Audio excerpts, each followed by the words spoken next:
안녕하세요. 예, 반갑죠? 예, 첫날보다 둘째 날이 더 이렇게 마음을 열고 또 집중해서 들으시는 것 같고요.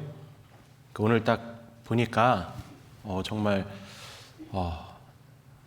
눈이 초롱초롱합니다. 마음도 그러겠죠? 그래서 열린 마음으로 하나님 말씀 들으시면 좋겠어요. 저 되게 간절함 느껴지십니까? 느껴져요? 예, 고맙습니다. 앉아 계신 분들도 간절한 마음으로 말씀 들으시면 좋겠어요. 같이 기도하고 말씀 보겠습니다. 우주 만물을 창조하시고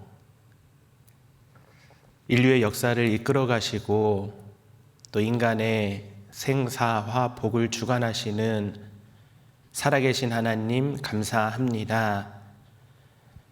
이번 한 주간 하나님의 말씀을 들을 수 있는 기회 주신 것 감사합니다. 말씀을 들으며 하나님이 살아계심을 확실히 믿을 수 있도록 도와주시기를 원합니다. 오늘 전해지는 말씀이 모두가 마음에 새겨질 수 있도록 도와주시옵소서. 이를 위해서 듣는 각 사람의 마음을 하나님께서 주장하여 주시고 정말 열린 마음으로 찾는 마음으로 말씀을 들을 수 있도록 도와주시기를 원합니다. 말씀을 전하는 자의 마음도 또 입술도 하나님께서 붙잡아 주시고 하나님의 말씀을 그 영혼을 사랑하는 마음으로 또 알아듣기 쉽게 잘 전달할 수 있도록 지혜를 더하여 주시옵소서. 이 시간 온전히 하나님께 맡기고 의지합니다. 우리를 사랑하시는 예수님의 이름으로 기도합니다. 아멘.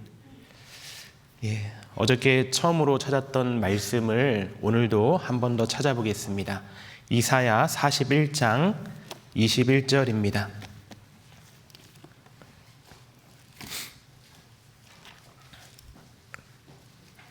이사야 41장 21절입니다.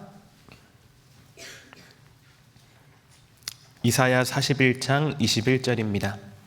네, 같이 읽어보겠습니다.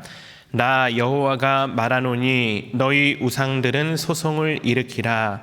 야곱의 왕이 말하노니 너희는 확실한 증거를 보이라.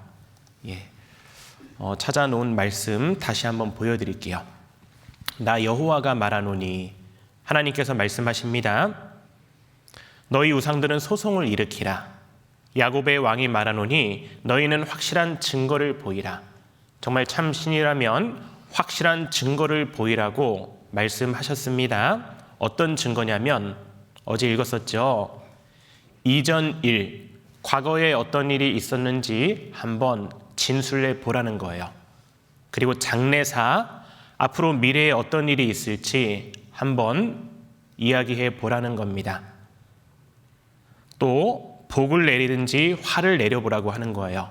우리가 함께 보고 놀라리라. 그러나 과연 너희는 아무것도 아니며 너희 일은 허망하며 너희를 택한 자는 가증하니라. 우리 어저께 배웠습니다. 확실한 증거를 배웠습니다. 태초에 하나님이 천지를 창조하시니라. 창세기 1장 1절 말씀이죠. 정말 많은 증거들을 보았습니다. 그 말씀도 사실이었습니다. 그럼 마음에 뭐 치라고 했죠? 동그라미. 맞군. 그리고 하나님께서 인류 역사를 시작하셨는데 특별히 에덴 동산이란 곳에서 아담과 하와를 창조하시고 그리고 에덴 동산에서 인류의 역사가 시작이 됩니다. 그리고 그 증거도 있었잖아요. 티그리스 강과 유프라테스 강은 지금도 흐르고 있고 비송강과 기온강은 땅속으로 내려갔는데 그래서 사막 지역에 석유가 그렇게 많다라는 겁니다. 에덴 동산의 증거도 보았습니다. 그렇다면 에덴 동산도 사실이구나. 우리 마음에 동그라미 치면요. 잘 들으신 거예요.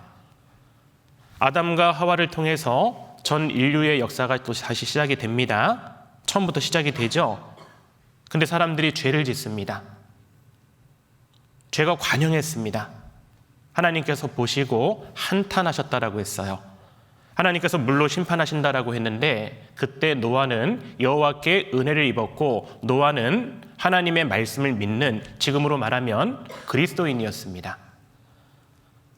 근데 그것도 사실이었어요. 왜냐하면 노아의 방주, 배가 아라랏산에 머물렀다고 성경에 기록되어 있는데 그 아라랏산이 지금도 터키 동부 지역에 5,165m나 되는 그 산이 있고 그 산의 이름이 아라랏산이고 거기 가보니까 135m나 되는 배가 있던가요, 없던가요?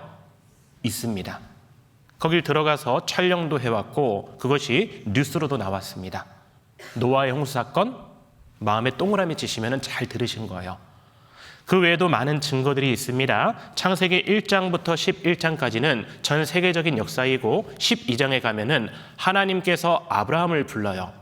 갈대아 우르에 사는 아브라함을 불러서 아브라함을 시작으로 이스라엘 역사가 시작이 됩니다. 그래서 이스라엘을 여호와의 증인, 하나님을 증거하는 민족이라고 했습니다. 우리는 증거도 보았고 어제 하나님을 증거하는 증인인 이스라엘 역사에 대해서도 배웠어요. 하나님과 약속했습니다. 3,500년 전, 2,700년 전, 2,650년 전 하나님의 말씀에 이스라엘 민족은 하나님과 약속을 하고 순종하면 복, 불순종하면 저주, 불순종했을 때 어떻게 저주받는지 기록되어 있어요. 근데 그들은 그 말씀을 보고도 그 말씀을 알고도 하나님의 말씀을 버리고 하나님에게 얼굴을 향하지 않고 등으로 향했고 그리고 그 마음이 강팍했습니다. 그러나 하나님은 이스라엘 민족을 사랑했습니다. 그래서 계속해서 선지자들을 부지런히 보냈다라고 했어요. 근데 그들의 말을 듣지 않습니다. 로마의 속국으로 있을 때 이스라엘 민족은 그때 탄생하신 예수님마저도 십자가에 못 박아 죽입니다. 그 피를 우리와 우리 자손에게 돌릴지어다. 그리고 나서 AD 70년에 이스라엘은 로마의 타이터스 장군에 의해서 예루살렘 성이 함락이 되고 그 이후로 1947년까지 계속해서 지배를 당합니다. 나라 잃은 지 1900년, 흩어진 지 2600년. 어제는요, 죄를 심판하시는 하나님, 과거의 역사에 대해서 배웠습니다. 오늘은요, 방금 읽었던 말씀, 확실한 증거 중에서 장래사를 보이며 지금 우리 시대에는 어떤 일이 일어나고 있는지, 앞으로 어떻게 될지, 그리고 복을 내리든지라는 말씀이 있죠. 복을 주시는 하나님에 대해서 말씀을 배울 겁니다. 참 신이라면 확실한 증거를 보여야 돼요. 애매한 증거가 아닙니다. 참 신이라면 구체적으로 말씀하셔야 돼요. 참 신이라면 이것은 사람으로서는 도무지 상상할 수 없는 실현 불가능한 것인데 그것이 가능해져야지만이 하나님의 말씀이라는 겁니다. 그 하나님에 대해서 오늘 배울 거예요. 요한복음 14장 29절에 보면 제가 찾아놓은 거 보여드릴게요. 이제 일이 이루기 전에 너희에게 말한 것은 일이 이룰 때에 너희로 믿게 하려 함이라. 일이 이루어지기 전에 말씀하셨어요. 그 이유가 무엇이냐면 그 일이 이루어질 때에 너희로 믿게 하려 함이니라. 그래서 이 말씀을 통해서 하나님 말씀이 사실이구나. 하나님은 정말 살아계시는군요. 하나님은 인류의 역사를 이끌어 가시는 분이군요. 하나님은 인간의 생사화복을 주관하시는 분이군요. 하나님은 창조주군요. 하나님은 능치 못할 일이 없군요. 그것을 믿게 하기 위해서 계속해서 증거들을 이렇게 보여드리는 겁니다. 그 중에서 특별히 오늘은요, 이스라엘 민족의 회복. 여러분, 이스라엘은 땅이 크다고 했나요? 작다라고 했나요? 얼마나 할까요? 우리나라 대한민국보다 클까요? 작을까요? 작아요. 대한민국의 5분의 1 크기밖에 안 돼요. 이스라엘 땅에 사는 이스라엘 민족들 인구수는 얼마나 되냐면 얼마라고 했죠?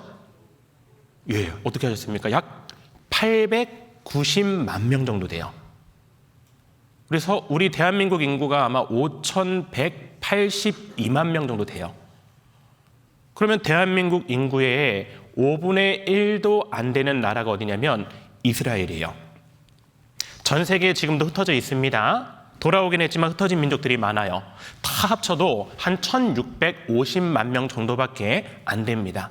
그러니까 너무나도 적은 수예요. 이렇게 적은 수가 완전히 망했어요. 완전히 망했던 이 유대인들이, 이 이스라엘 사람들이 다시 나라를 세운다면 믿으시겠습니까? 다시 나라를 세우는데 전쟁만 했다면 승리하는 거예요. 다시 나라를 세웠는데 전 세계 최강이 된 거예요. 믿으시겠습니까? 역사학자들은 말합니다. 이스라엘의 회복은 기적이라고 말합니다. 이것은 불가능이에요. 마치 여기 프로 씨름 선수와 초등학교 선수가 서로 쳐다보고 있어요. 누가 이길 것 같아요? 말할 필요도 없죠?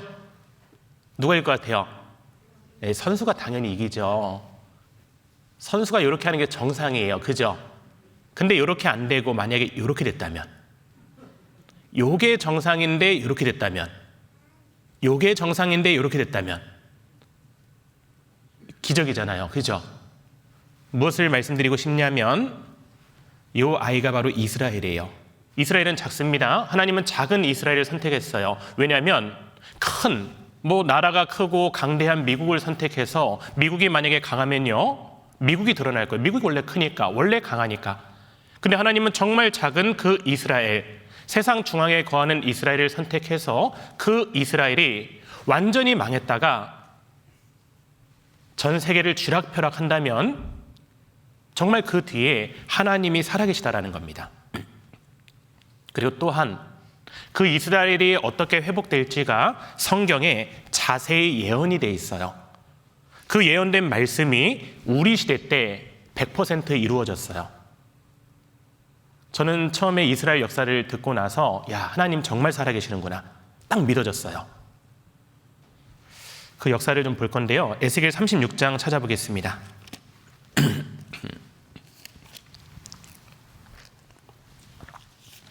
에스겔 36장 19절입니다.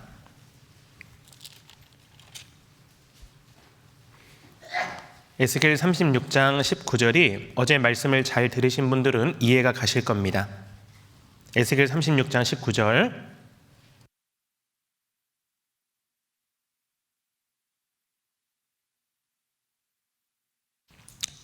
찾으셨죠? 제가 읽어드릴게요. 그들을 그 행위대로 심판하여 각국에 흩으며 열방에 해쳤더니, 이스라엘 민족의 그 행위대로 심판을 했고 각국에 흩으며 열방 전 세계에 해쳤어요. 근데 20절입니다. 에스겔 36장 20절. 그들의 이른바 그 열국에서 내 거룩한 이름이 그들로 인하여 더러워졌나니, 하나님의 거룩한 이름이 이스라엘 민족들 때문에 더러워진 거예요. 사람들이 그럴 거 아닙니까? 너희들 하나님이 택한 백성인데 너희들 이렇게 뿔뿔이 흩어지고 죽임당하고 이렇게 사는 거 보니까 하나님 없다, 신은 없다라고 하잖아요. 그 더러워진 하나님의 이름을 거룩하게 하기 위해서 하나님은 이스라엘 민족을 회복시킵니다. 또 이스라엘 민족을 회복시키는 이유가 뭐냐면, 하나님께서는 가나안 땅을 이스라엘 민족에게 주시겠다고 약속을 하셨어요. 아브라함에게도 그 가나안 땅을 12장 1절에 보면 주시지 않았습니까? 그 약속을 이루기 위해서 하나님은 또 이스라엘 민족을 회복시키셔요. 20절입니다. 그들의 이른바 그 열국에서 내 거룩한 이름이 그들로 이스라엘 민족으로 인하여 더러워졌나니, 곧 사람들이 그들을 가리켜 이르기를, 이스라엘 민족을 가리켜 이르기를, 이들은, 그 이스라엘 사람들은 여호와 하나님의 백성이라도 여호와의 땅에서 떠난 자라 하였음이니라. 그러나 이스라엘 족속이 들어간 그 열국에서 더럽힌 내 거룩한 이름을 내가 아꼈노라. 그 더러워진 하나님의 이름을 하나님이 아끼신 거예요. 그리고 이스라엘을 통해서 이것 봐라, 내가 참신이지 않냐라는 것을 우리 목전에 보여주시는 겁니다. 23절입니다. 열국 가운데서 더럽힘을 받은 이름, 곧 너희가 그들 중에서 더럽힌 나의 큰 이름을 내가 거룩하게 할지라. 내가 그들의 목전에서 전 세계 모든 사람들 그 눈앞에서 너희로 인하여 나의 거룩함을 나타내리니, 열국 사람이 나를 여호와인 줄 알리라. 나 주 여호와의 말이니라. 그리고 24절 같이 읽어보겠습니다. 내가 너희를 열국 중에서 취하여 내고 열국 중에서 모아 데리고 고토에 들어가서. 이 말씀 기억하십시오. 하나님께서 너희를, 이스라엘 민족을, 열국, 전 세계에 흩어진 이스라엘 민족을 취하여 내고 열국 중에서 모아서 데리고 어디로 들어간다라고 하시냐면 고토. 고토가 어디입니까? 하나님이 이스라엘 민족에게 주시겠다고 한 그 고향 땅, 바로 이스라엘 땅으로 들어가게 할 거다라고 에스겔 성경에 예언해 놓으신 겁니다. 근데 그 이스라엘이 1948년 5월 14일 날, 우리 시대죠, 하루아침에 독립을 하게 됩니다. 분명히 고향 땅으로 들어간다라고 했는데, 만약에 이스라엘 민족이 전 세계로 흩어졌다가 이스라엘 땅이 아니라 다른 땅에 들어가서 나라를 세웠다면 이 성경은 틀려요.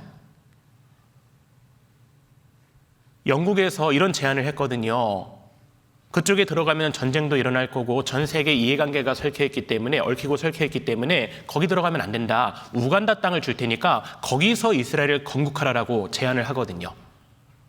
근데 안 한다라고 해요. 만약에 그때 들어갔다면 이 성경은 틀린 겁니다. 성경은요, 한 말씀도 틀린 것이 없는 거예요. 이스라엘 민족은 정확히 이스라엘 땅으로 들어갑니다. 하루아침에 나라를 세웁니다. 1948년 5월 14일 날 나라를 세웁니다. 이스라엘 독립. 말씀해 보면은 이사야 성경에 보면요, 66장 7절에 보면 시온은 이스라엘을 상징합니다. 구루하기 전에 생산하며 고통을 당하기 전에 남자를 낳았으니 이러한 일을 들은 자가 누구이며 이러한 일을 본 자가 누구이뇨?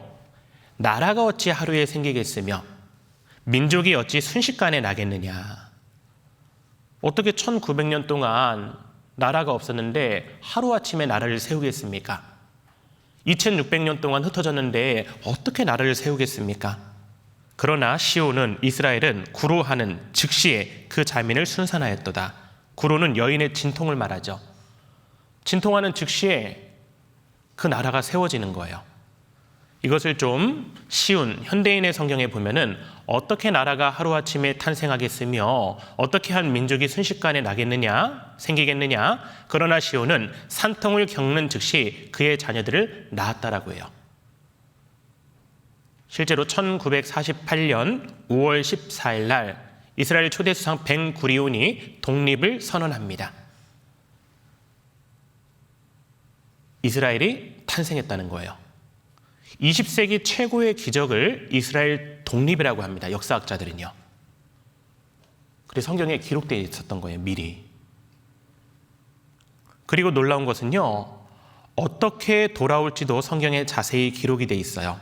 이사야 43장 5절 6절에 보면은 두려워 말라, 내가 너와 함께 하여 내 자손을 동방에서부터 오게 하며 서방에서부터 너를 모을 것이며 내가 북방에게 이르기를 놓으라, 남방에게 이르기를 구류하지 말라라고 했어요. 여러분, 동방과 서방에서는 오게 하며 모은다라고 했고, 이거 기억하십시오. 북방에게 이르기를 뭐라고 했어요? 놓으라. 남방에게 이르기를 뭐라고 했어요? 구류하지 말라. 저 보시면요, 왜 놓으라고 합니까? 누군가 잡으니까. 제가 누가 잡지도 않는데 놔 이러면 이상한 사람이잖아요. 그러니까 이스라엘은 세상 중앙에 거하는데 동쪽과 서쪽에서는요, 전 세계에 흩어진 유대인들이 알아서 돌아와요. 근데 이스라엘을 중심으로 북쪽으로는 누군가가 잡고 있는 거예요. 그렇기 때문에 하나님께서 뭐라고 하시냐면 놓으라고 하신 거예요. 우리는 알 수 있습니다. 이 말씀을 통해서 아, 그렇구나. 이스라엘을 중심으로 북쪽으로 쭉 올라가면 거기 유태인들, 이스라엘 사람들이 많이 살고 있구나. 그렇게 생각해 볼 수 있잖아요. 근데 그 사람들이 돌아오기가 너무 힘들구나. 그런데 하나님의 놓으라라는 말씀이 이루어진다면 그들이 돌아온다는 거예요. 이스라엘을 중심으로 남쪽으로 하면요, 아프리카입니다. 그 아프리카 지역에 이스라엘 사람들, 유태인들이 살고 있다면 성경이 맞는 거예요. 근데 그들이 돌아오기가 힘들어요. 근데 하나님께서 구류하지 말라. 구류하지 말라는 것은 가두지 말라라는 거예요. 잡지 말라라는 겁니다. 돌아왔다면 이 성경 말씀이 성취가 된 거예요. 이것을 지도로 좀 보겠습니다. 여러분 이스라엘 보이셔요? 죄송합니다. 너무 조금해서. 그냥 그렇게 생각하세요. 이스라엘은 되게 작구나. 우리 인간으로 말하면 배꼽 조그맣잖아요. 근데 중앙에 있구나. 이렇게 생각하셔요. 뭐 크게 보여드릴 수가 없어요. 작습니다. 근데 이스라엘로부터 북쪽으로 쭉 가면 어디냐면요. 여기 우크라이나 나오죠. 우크라이나 수도 지금 키이우라고 하는데 러시아어로는 키예프라고 하잖아요. 쭉 올라가면 뭐냐면 모스크바가 나와요. 모스크바는 러시아의 수도입니다. 그리고 이스라엘로부터 남쪽으로 쭉 가면 어디냐면요. 에티오피아가 나와요. 수도 아디스아바바. 여기에 에티오피아 국제공항이 있습니다. 그런데 이곳에 유태인들이 그렇게 많이 살아요. 하나님께서 말씀하셨습니다. 동방에서부터 오게 하며 서방에서부터 모을 것이며 북방에게 이르기를 놓으라라고 하셨고 남방에게 이르기를 구류하지 말라라고 했는데 정말 이 말씀대로 이루어졌습니다. 기사를 좀 보여드릴게요. 제가 정말 약한 게 영어, 또 뭐가 약할까요? 한문. 그러니까 여러분들만 약한 게 아니고 저도 약해요. 저는 미리 알아놓고 말씀드리는 거니까 부담 갖지 말고 보셔요. 박해 속의 소련 유태인. 러시아가 이전에 소련이었잖아요. 소련 안에 유대인들이 사는데 박해를 받는다는 거예요. 그래서 320만 명이 귀환을 염원했어요. 그러니까 돌아가고 싶은 거예요. 근데 못 돌아가게 잡고 있는 거예요. 그러다가 1973년 미국의 밀과 바꾸는 유대인 이민세, 여기를 확대해 보면요. 소련에서 먹을 게 부족했어요. 미국에서 밀을 대줄 테니까 유대인 이민을 허용해라 해서 유대인이라고 돼 있죠. 북방에게 이르기를 놓으라라는 말씀이 이루어진 겁니다. 미국에서는요, 무역상 최애국 대우해 줄 테니까 소련 너희는 유태인, 이민을 허용하라. 세상에 2650년 전에 에스겔 성경에 기록된 그 말씀이 우리 앞에, 눈앞에서 현실로 드러났어요. 소련 유대인 엑소더스, 약속의 땅 이스라엘로. 이스라엘에 가면요, 러시아에서 온 유대인들이 그렇게 많아요. 버스를 타고 가면요, 10명 중에 한 3, 4명은 러시아에서 온 사람인 것 같아요. 제가 처음에 이스라엘에 가서 만났던 친구, 웃지 마십시오. 이거 빼야겠네. 러시아에서 온 친구예요. 그래서 막 밥을 해주면서 야, 우리는 사진 이렇게 찍는다. 막 김을 안 먹으려고 해요. 김이 이상하대요. 야, 김 먹어야 된다. 김 먹어야지. 김 많이 먹어야지. 대한민국 사람과 친해질 수 있어. 그래서 다 먹이고 나서 그리고 우리는 이빨에 이렇게 하고 찍는다면서 한 방을 찍어놨어요. 근데 저는 안 하고 찍을 걸 잘못했어요. 러시아에서 온 유대인입니다. 주변에 러시아에서 온 유대인들이 그렇게 많아요. 왜 거기서 오냐? 살기가 힘들대요. 왕따 당한대요. 지금도 돌아오고 있어요. 그런데 소련계 유대인 탈출은 현대판 출애굽이다. 애굽을 탈출하는 거랑 똑같대요. 하루 1800명씩 이스라엘로 귀환한다. 그런데 구약 예언이 현실로 이루어진 거래요. 구약 성경. 그거는 바로 예수 재림 징조고 핍박 중에도 교회는 커 그랬는데 여기 한번 확대해 볼게요. 유대인들이 몰려오고 있는 사실이 기억하십시오. 예수 재림의 분위기를 말해주고 있는 것이라고 말한다. 재림은요, 다시 오시는 거예요. 예수님은 로마 시대 때 이스라엘 땅에 오셔서 십자가에 못 박혀 돌아가셨습니다. 그리고 죽고 끝난 것이 아니라 부활하시고 승천하셨어요. 그 예수님께서 다시 오시겠다고 약속하셨어요. 그런데 이스라엘이 이렇게 회복되는 것은 예수님이 다시 오시는 분위기를 말해주는 것이라고 신문에 나와 있는 거예요. 그리고 또 남방에 이르기를 구류하지 말라. 에티오피아 유태인 대탈출. 탈출한다는 것은 잡고 있으니까 탈출하는 거예요. 또 영어 나왔어요. 죄송합니다. 좀 읽어드릴게요. 다른 건 어려서 못 읽고요. 이것만 읽을게요. 1087명이 기네스북에 올랐다. 왜요?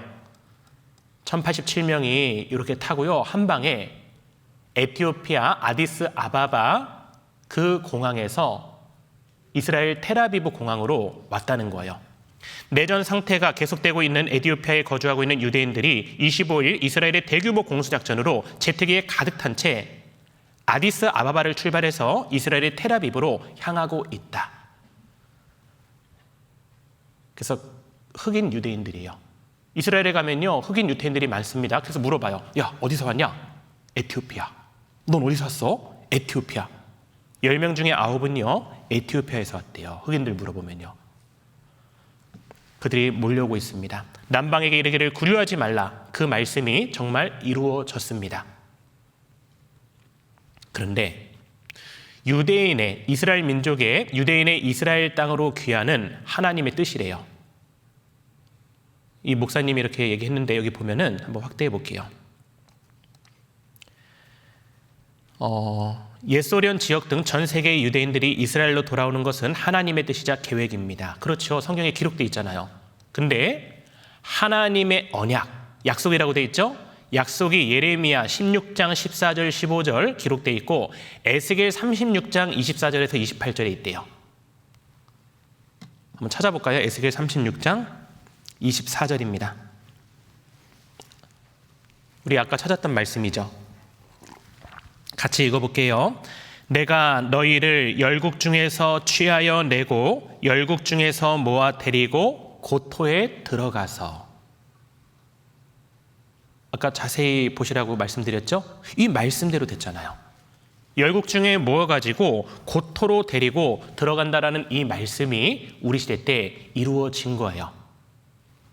2015년자 국민일보에 보면 네타냐후가요, 전 세계 유대인들에게 이스라엘로 돌아오라고 메시지를 보냅니다. 이스라엘 총리가요. 왜냐하면요, 다른 나라에 살기가 힘들어요. 테러로 사망하는데 17명 중 유대인 6명이래요. 유럽에서 반유대 정서가 확산돼가지고 이스라엘 땅으로 계속 돌아와요. 1948년 5월 14일 이후로 유대인들은 계속해서 돌아옵니다. 그리고 놀라운 게 뭐냐면요, 아까 우리가 읽었던 이사야 성경, 북방에게 이르기를 놓으라. 유대인들이 이스라엘로 돌아오는 그 나라별 몇 명이 되는지 쭉 조사를 해보면은 러시아가 처음에는 한 중간 정도밖에 안 돼요. 왜냐하면 하나님의 말씀, 북방에게 이르기를 놓으라라는 말씀이 뒤에 가서 이루어지거든요. 러시아가 중간에 있다가 갑자기 1위로 올라가요. 그리고 처음엔요, 에티오피아는요 없었어요. 남방에게 이르기를 구려하지 말라. 그 에티오피아가 점점 많아져요. 그래서 이스라엘 사람들이 계속해서 돌아옵니다. 여기 볼게요. 이거는 1938년에 기록된 성경입니다. 이 성경도 우리가 읽고 있는 성경과 똑같아요. 확대해서 볼게요. 읽어드리겠습니다. 두려워 말라. 내가 너와 함께하야 내 자손을 동방에서부터 오게 하며 서방에서부터 너를 모을 것이며 내가 북방에겐 일하기를 놓으라. 남방에겐 일하기를 구려하지 말라. 내 아들들을 원방에서 이끌며 내 딸들을 땅끝에서 오게 하라. 셔가 되게 많죠. 셔. 그죠? 근데 내용은 같아요, 달라요? 북방에게 이르기를 놓으라라고 했잖아요. 남방에게 이르기를 구려하지 말라라고 했잖아요. 유대인들의 이스라엘 귀한 추위를요, 한번 보여드릴게요. 한번 보십시오. 이 말씀이 정말 이루어졌는지. 보세요. 여기 보면 폴란드가 제일 많고 그 다음 루마니아예요. 러시아는 중간입니다. 러시아에서 점점 많은 사람들이 이스라엘로 돌아와요. 지금 에티오피아는 아예 없습니다. 순서에 없어요. 러시아가 점점 올라갑니다. 북방에게 이르기를 놓으라라는 말씀이 정말 우리 시대 때 이루어지는 거예요. 점점 많아집니다. 점점 많이 와요. 4위까지 갔습니다. 점점 많아지죠. 러시아에 사는 대부분의 유대인들이 계속 돌아와요.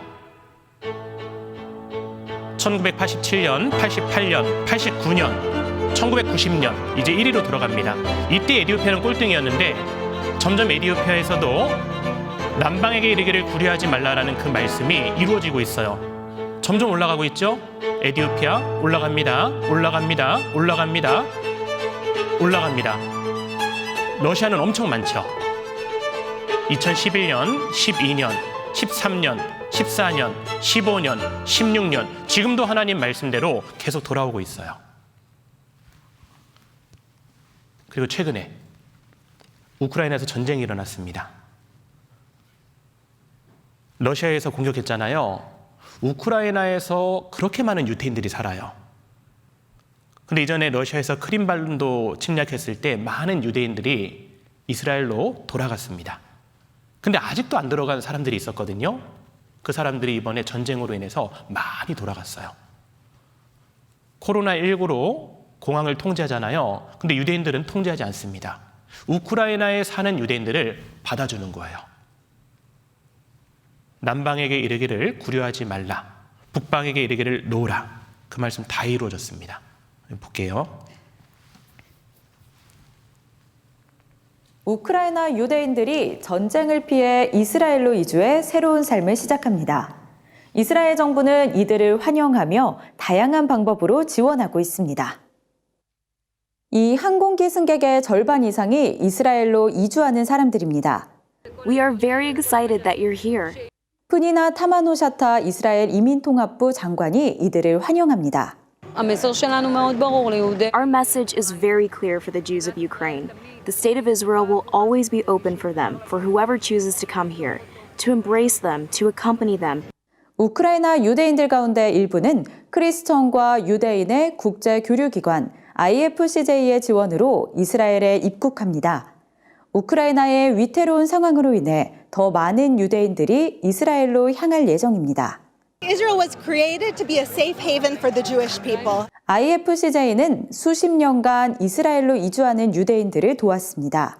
This is biblical prophecy coming to fruition. When you read the scriptures, how awesome is it that you don't only see it unfolding before your eyes, but 성경의 예언이 결실을 맺고 있습니다. 성경을 읽을 때 말씀이 눈앞에서 펼쳐지는 것을 볼 뿐만 아니라 그것에 참여하고 있다면 얼마나 놀라울까요? 라고 하죠. that you're taking part in it. This is all possible. Everything. All of these new immigrants coming off the plane in Israel.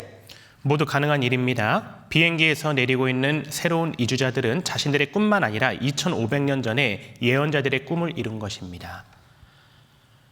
구약 성경에 기록된 말씀이 그대로 이루어졌다라는 거예요. 하나님은 말씀하시고 이루시고 우리에게 믿게 하시는 겁니다. 우리 눈앞에 일어나고 있는 일들이잖아요. 그리고 이스라엘이 1948년 5월 14일 날 독립하고 5월 15일 날 전쟁이 일어나요.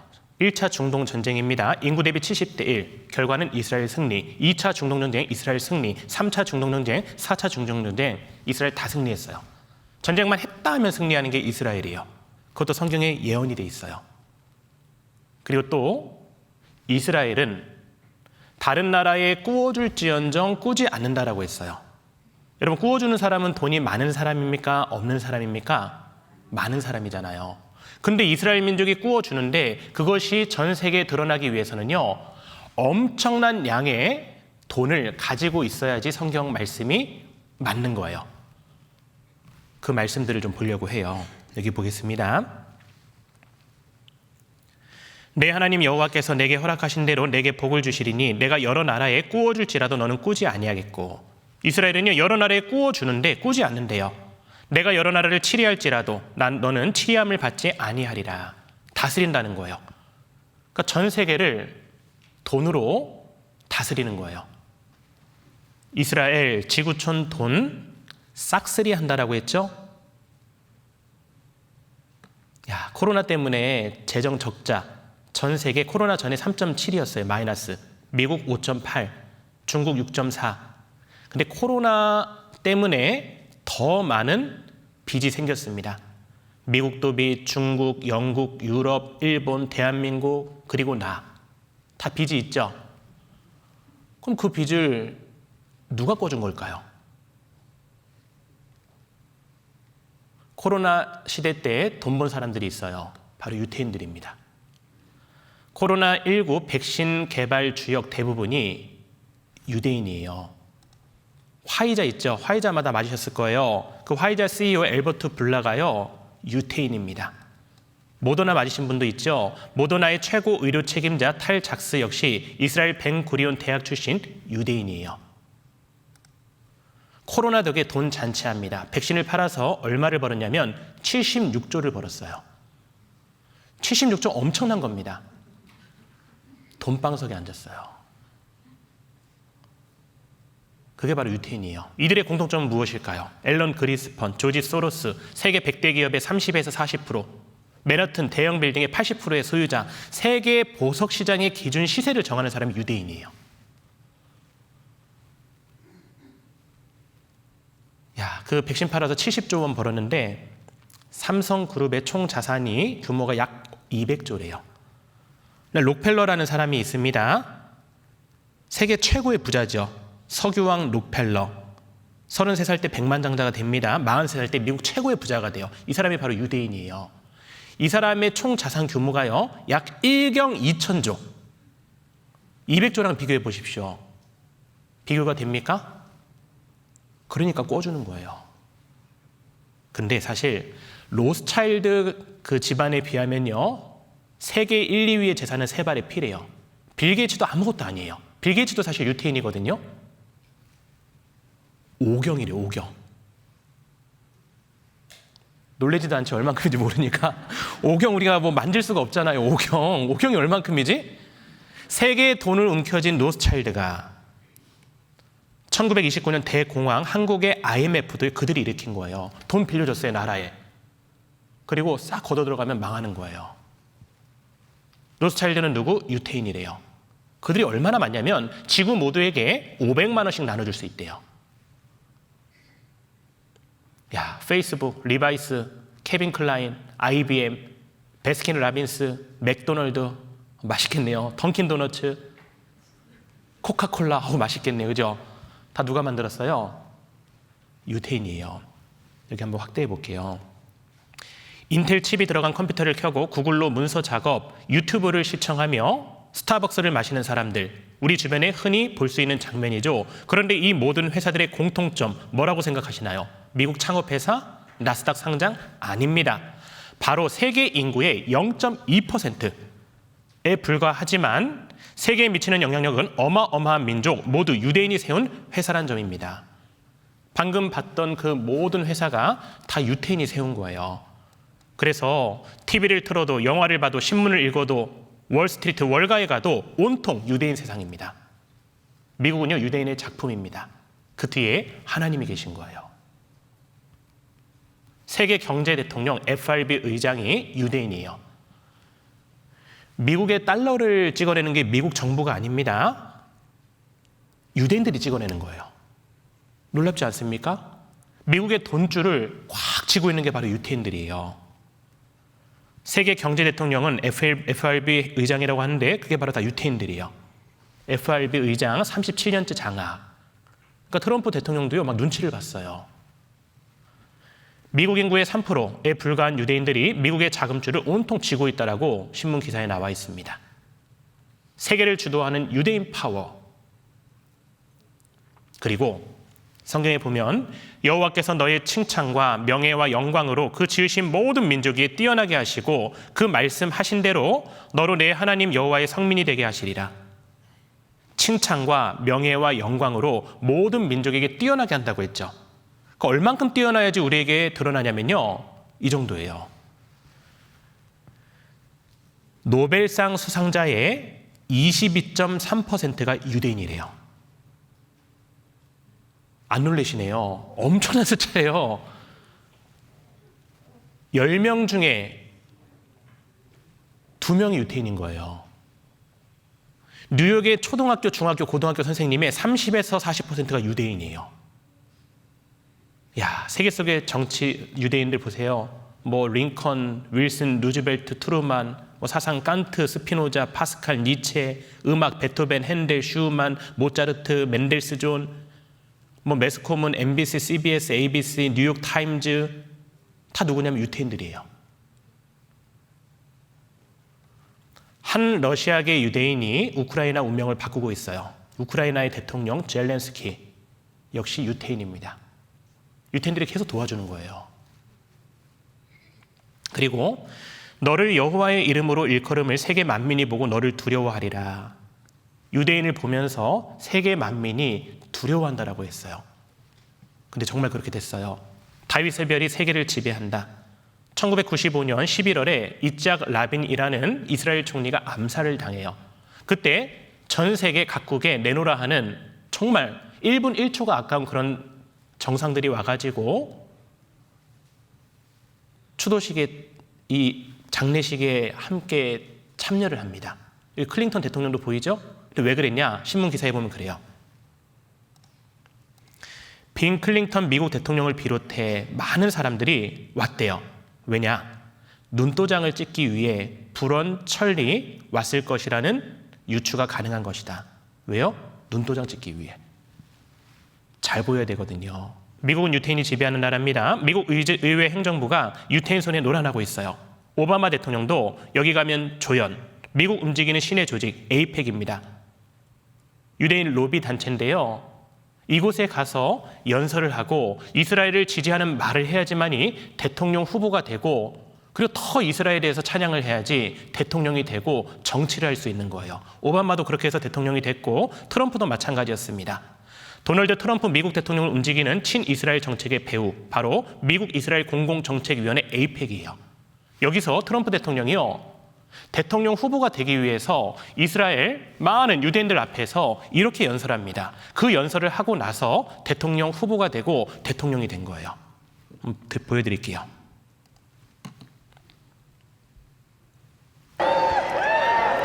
I speak to you today as a lifelong supporter and true friend of Israel.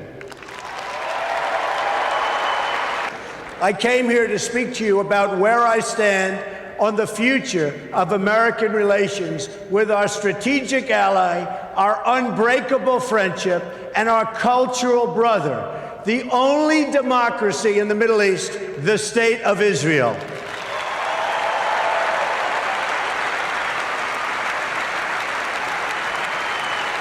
Thank you.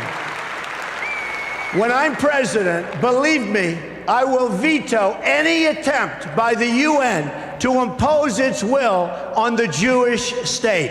It will be vetoed 100%. When I become president, the days of treating Israel like a second-class citizen will end on day one.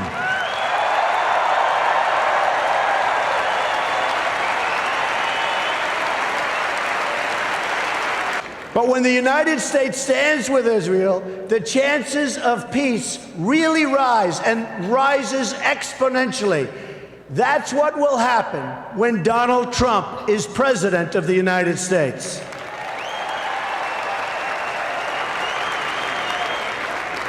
We will move the American embassy to the eternal capital of the Jewish people, Jerusalem.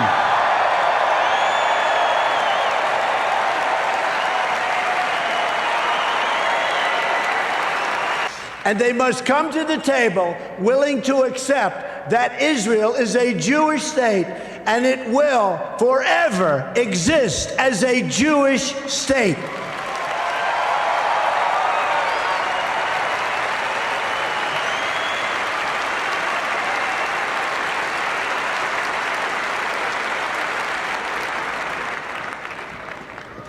I love the people in this room. I love Israel. I love Israel. I've been with Israel so long in terms of I've received some of my greatest honors from Israel. My father before me, incredible. My daughter Ivanka is about to have a beautiful Jewish baby.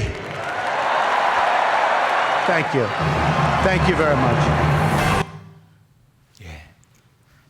그러죠. 막 내 딸이 있어요. 딸이 이방카거든요. 근데 내 딸이 그 유대인 쿠시너와 이제 결혼을 한다는 거예요. 그래서 내가 이제 유대인 자녀를 이제 손주를 볼 겁니다 하면서 막 자랑하는 거예요. 야, 트럼프가 그렇게 했어요. 그래서 대통령이 됐잖아요. 그리고 나서 대통령이 된 이후에 이스라엘 건국 70주년을 맞이해서 그 미국 대사관이 이스라엘의 텔아비브 지역에 있어요. 그것을 예루살렘으로 옮겨요. 그것은 국제적으로 엄청나게 이제 막 뉴스에도 나오고 그랬거든요. 왜냐하면은 예루살렘은 아랍 국가와 많은 나라의 이해관계가 설켜 있는 곳이거든요. 거기에 미국의 대사관이 예루살렘으로 옮긴다라는 것은 예루살렘의 수도를 예루살렘이라고 인정하는 거예요. 그것을 위해서 유대인들은 트럼프를 밀었고 트럼프는 실제로 그 일을 했습니다. 그리고 나서 다음 대통령 누구죠? 트럼프 다음 누구였죠? 네, 바이든 대통령. 보십시오. 근데 바이든은 어떻게 대통령이 됐을까? 바이든은 세상에 세 사돈이 모두 유대인이에요. 트럼프는 한 명. 바이든 대통령은 역대 미국 대통령 중 친유대 성향이 얼마나 강하냐면 가장 강한 것 같아요. 핵심 요직에 유대인을 대거 발탁했을 뿐 아니라 자녀 3명 모두 유대인과 결혼했어요. 에이펙, 이 로비 단체의 미국의 정치인들 모두가 뭐하고 있어요? 쪽쪽쪽쪽 뽀뽀하고 있습니다. 자, 여러분 유대인이 잘나서 이렇게 됐을까요? 아닙니다. 신명기 8장 17절에 보면 또 두렵건대 내가 마음에 이르기를 내 능과 내 손의 힘으로 내가 이 재물을 얻었다 할까 하노라. 내 하나님 여호와를 기억하라. 그가 내게 재물 얻을 능을 주셨음이라. 이같이 하심은 내 열조에게 맹세하신 언약을 그 약속을 오늘과 같이 이루려 하심이니라. 하나님의 약속을 반드시 이루십니다. 하나님은. 하나님께서 이렇게 하셨다라는 거예요.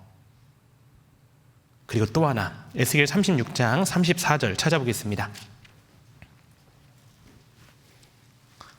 36장 34절입니다. 전에는 지나가는 자의 눈에 황무하게 보이던 그 황무한 땅이 장차 기경이 될지라. 황무하던 땅이 장차 기경이 된다라고 했어요. 사람이 이르기를 이 땅이 황무하더니 이제는 에덴 동산같이 되었고 황량하고 적막하고 무너진 성읍들에 성벽과 거민이 있다 하리니 너희 사면에 남은 이방 사람이 나 여호와 하나님이 무너진 곳을 건축하며 황무한 자리에 심은 줄 알리라. 나 여호와가 말하였으니 이루리라. 하나님이 말씀하신 것은 반드시 이루어집니다. 다시 한번 볼게요. 중요한 말씀입니다. 전에는 지나가는 자의 눈에 황무하게 보이던 그 사막 같은 그 땅이요 기경이 될 때요. 기경이라는 것은요, 이제 농사 지을 수 있는 땅으로 바뀔 거라는 거예요. 사람들이 말합니다. 와, 에덴 동산같이 변했다. 또 그곳에 성벽과 거민, 건물이 세워지고 사람들이 많이 산다라는 거예요. 누가? 나 여호와가 말하였으니 이루리라. 정말로 이스라엘은요, 에덴 동산처럼 바뀌었습니다. 어제 봤죠? 마크 트웨인이 이스라엘을 여행하면서 40마일을 가면서 나무 한 그루, 사람 한 명을 보지 못했다고 합니다. 그런데 이런 땅을 점점 바꿔요. 누가 바꾸냐면요, 하나님께서 하시는 겁니다. 누구예요? 네, 접니다. 이스라엘에 딱 가가지고 처음에 살았던 곳이 남쪽엔 네게브 사막이었어요. 그곳에 가면요, 이렇게 나무 한 그루 한 그루에 파이프가 연결이 돼 있고 물이 계속 한 방울씩 쏟아져 가지고 이 나무를 키우는 거예요. 그래서 한 뼘 한 뼘 읽어가지고 에덴 동산처럼 이스라엘 땅이 바뀌는 겁니다. 이스라엘은 비가 많이 내리는 나라가 아니에요. 하나님께서 비를 내리지 않으면, 하나님께서 이런 지혜를 주시지 않으면 도무지 살아갈 수 없는 땅이 이스라엘 땅입니다. 이 땅은요, 완전히 자갈과 석회질로 되어 있는 땅이에요. 우리나라와 달라요. 근데 이렇게 한 뼘 한 뼘 읽어가지고 이렇게 바뀌는 거예요. 그래서 시간이 되면 스프링쿨러에서 물이 쫙 나와가지고 이것이 점점 이렇게 장차 기경이 될지라 이렇게. 놀랍지 않습니까? 놀라시고 있어요? 예, 초등학생들 와 이러는데 마음으로 그러고 계시죠? 놀라운 거예요. 하나님 역사 아닙니까? 이렇게 바뀌었어요. 와 이렇게. 예, 와 안 하셔도 돼요. 이렇게 바뀌었어요. 이거 하니까 제가 꼭 이스라엘을 찬양하는 것 같은데 저는 이스라엘을 찬양하는 사람이 아니고 이스라엘 뒤에 역사하시는 하나님에 대해서 여러분들에게 증거하는 겁니다. 제가 살았던 집이었어요. 키부츠. 야, 여기 안에는 완전 에덴 동산이에요. 여기 보면 사막이잖아요. 바깥은 다 사막이거든요. 안에는 잔디로 돼 있고 이런 큰 나무들, 옆에 가면 수영장, 완전히 에덴 동산으로 바뀌었어요. 꽃을 수출하는 나라가 이스라엘로 바뀌었습니다. 과일이 그렇게 맛있어요. 이건 예루살렘에서 찍은 사진이고요. 정말 석류도 맛있어요. 와, 당도가 끝내줍니다. 성경에 보면 또 에스골 골짜기에 이르러 거기서 포도 한 송이 달린 가지를 베어 둘이 막대기에 꿰어 매고 또 석류와 무화과를 취하니라라는 말씀이 있거든요. 아니 세상에 포도 한 송이를 장정 2명이서 이렇게 막대기에 꿰어서 메고 온대요. 참 이해가 안 가잖아요. 우리나라 포도를 생각하면요. 그리고 이스라엘 관광청 로고가 바로 이렇게 돼 있어요. 근데 최근에 이스라엘 포도나무 사진 이런 포도가 나오는 거예요. 완전히 바뀌었어요. 이런 포도. 야, 한번 가서 먹어보고 싶어요. 뿐만 아니라 어른 주먹보다 큰 대왕 딸기 기네스북 어디요? 이스라엘 농부 그가 이렇게 딸기를 갖다 했는데 이게 일반 딸기고요. 이게 이스라엘 딸기예요. 우리가 흔히 먹는 보통의 딸기와는 비교도 할 수 없을 만큼 커요. 완전히 바뀐 겁니다. 전에는 지나가는 자의 눈에 황무하게 보이던 그 황무한 땅이 장차 기경이 될지라. 이게 이스라엘이에요. 사람이 이르기를 이 땅이 황무하더니 이제는 에덴 동산같이 되었고 황량하고 적막하고 무너진 성읍들의 성벽과 거민이 있다 하리니 이랬던 땅이었습니다. 여기는 북쪽의 하이파라는 도시예요. 이렇게 바뀌었어요. 여기는 텔아비브입니다. 하이파에서 좀 내려오면 텔아비브가 있거든요. 이렇게 바뀌었어요. 이렇게요.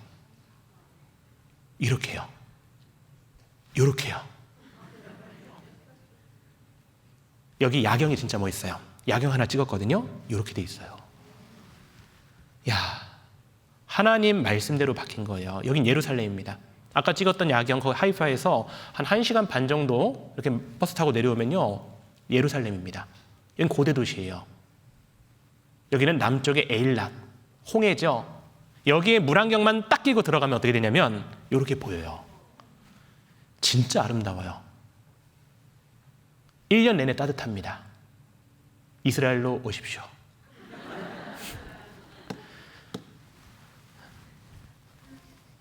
죄송합니다. 이스라엘 홍보하는 거 아니라고 했죠?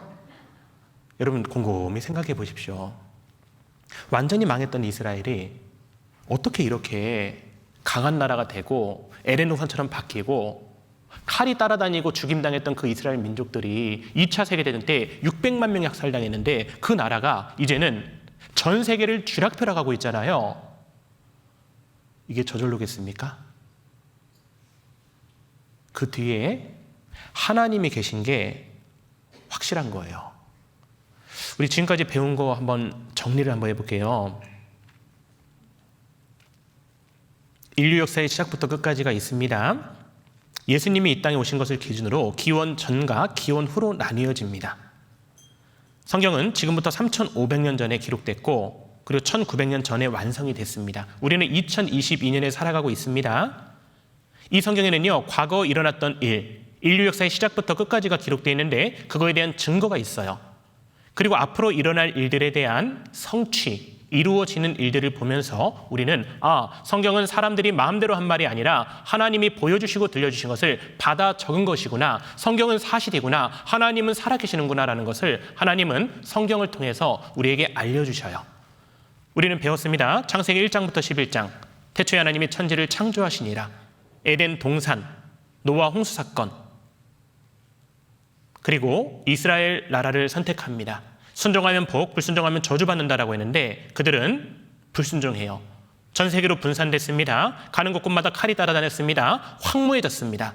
그랬던 나라가 귀환하고 돌아와서 강한 나라가 되고 땅은 옥토가 됩니다. 이것이 이때 미리 예언된 말씀이었는데 우리 시대 때 이루어지고 있다는 거예요. 놀랍지 않습니까? 근데 아까 우리 읽었었죠. 신문기사에 라이틀 씨.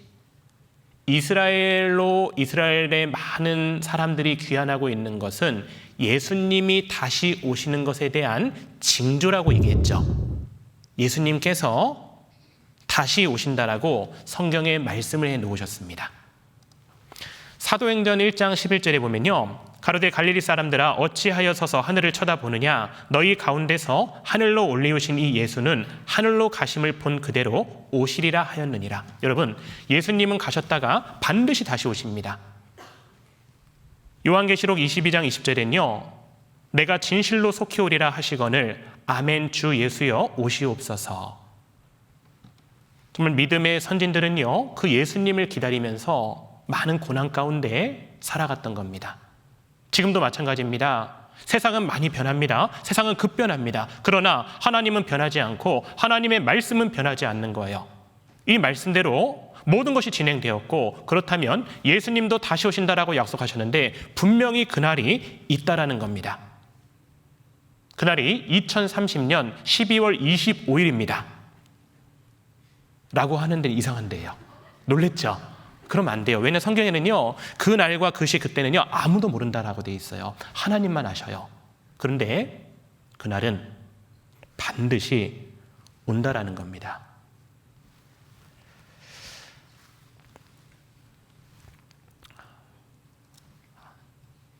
체조 한번 하고 갈게요. 너무 잘 들어서 그냥 하려고 했는데 체조 한번 하겠습니다. 자, 둥글게 한번 해보겠습니다. 자, 한번 보십시오. 둥글게 둥글게 둥글게 둥글게 빙글빙글 돌아가며 춤을 춥시다. 손뼉을 치면서 노래를 부르며 랄라랄라 즐겁게 춤추다.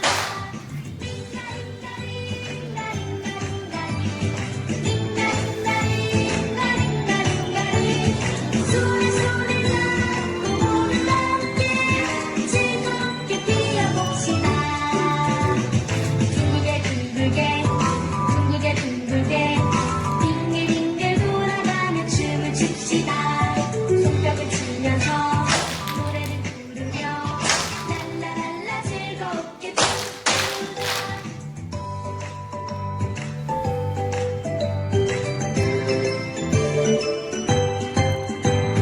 둥글게 둥글게 둥글게 둥글게 빙글빙글 돌아가며 춤을 춥시다. 손뼉을 치면서 노래를 부르며 랄라랄라 즐겁게 춤추다.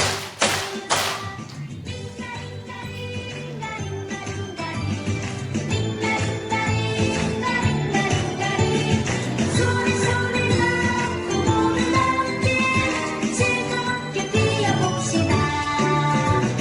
둥글게 둥글게 둥글게 둥글게 빙글빙글 돌아가며 춤을 춥시다. 손뼉을 치면서 노래를 부르며 랄라랄라 즐겁게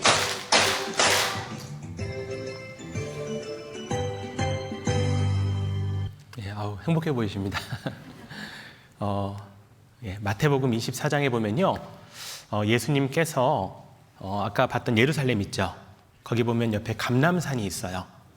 감람산에 이렇게 앉아 계실 때 제자들이 종용이 와서 예수님에게 이런 질문을 합니다. 예수님, 주의 임하심과 세상 끝에는 무슨 징조가 있겠습니까? 라고 예수님에게 질문을 해요. 감람산에 예수님께서 앉아 계셨는데 주의 임하심과 라는 것은 바로 예수님의 다시 오실 그 재림에 대해서 말씀하고 있는 겁니다. 제자들이 예수님에게 물어봤을 때 어떤 마음으로 물어봤을까요? 호기심도 있었겠지만 되게 두려웠을 거예요. 아직 제자들은 준비가 안 돼 있었거든요. 그때 예수님께서 마지막 때가 되면은 이런 징조들이 있다라고 하면서 아직은 끝이 아닌데 이렇게 되면은 이제 끝이 올 거다라고 말씀을 하셔요. 그리고 예수님이 오셨을 때 어떤 일이 일어나는지 마태복음 24장에 자세히 기록이 되어 있어요. 한번 생각해 보십시오. 지금부터 2000년 전 말씀이에요. 2000년 전에 예수님이 하신 말씀인데 그 모든 말씀들이 한 번에 일어나고 있는 시대가 어느 시대냐면 우리 시대예요. 그걸 보면서 우리는요, 생각해야 됩니다. 하나님 말씀은 사실이구나. 그렇다면 나도 준비해야 되겠구나. 내 영혼의 문제에 대해서 준비해야 되겠구나. 노후 대책만 하는 것이 아니라 사후 대책을 해놔야 되겠구나. 정말 인생을 사는 목적을 내가 확실히 해야 되겠구나. 그런 마음으로 말씀을 들으시기 바랍니다. 찾아볼게요. 마태복음 24장 3절입니다.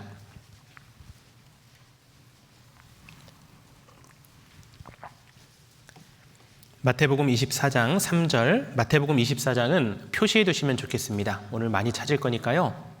마태복음 24장 3절. 예수께서 감람산 위에 앉으셨을 때에, 그 이스라엘의 예루살렘 옆에 감람산이 있습니다. 거기에 앉으셨을 때에 제자들이 종용이 와서 가로되는 말하는 거예요. 우리에게 이르소서 어느 때에 이런 일이 있겠사오며 또 주의 임하심과 세상 끝에는 무슨 징조가 있사오리이까. 몇 날 몇 월 며칠입니까가 아니고 무슨 징조가 있사오리이까라고 예수님께 질문을 한 겁니다. 근데 32절 볼게요. 무화과 나무의 비유를 배우라. 무화과 나무는요, 성경에서 이스라엘을 상징하는 나무들이 있어요. 포도나무, 감람나무, 무화과 나무. 그러니까 무화과 나무의 비유를 배우라는 것은 바로 이스라엘을 말씀하고 있는 겁니다. 무화과 나무의 비유를 배우라. 그 가지가 연하여지고 잎사귀를 내면, 무화과 나무에서 가지가 연하여지고 잎사귀를 막 내면요, 여름이 가까운 줄을 아나니. 다 찾아볼 시간이 없어서 그러는데 성경에서 여름은요, 추수 때를 말합니다. 그리고 추수 때는요, 세상 끝을 말해요. 잠언 성경을 쭉 보면 나와 있거든요. 근데 여기서 여름이 가깝다라는 것은 마지막 때가 가깝다라는 거예요. 그러니까 이건 무슨 말이냐면요, 무화과 나무가 죽은 것처럼 보이는데 갑자기 가지가 연하여지고 잎사귀를 내면은 주님 오실 날이 가깝다라는 거예요. 그것을 예수님께서 말씀하시는 겁니다. 33절. 이와 같이 너희도 이 모든 일을 보거든, 이스라엘의 회복을 보거든, 인자가, 여기서 인자는 누구냐면 예수님 자신을 말합니다. 인자 예수님이 가까이 곧 문 앞에 이른 줄 알라.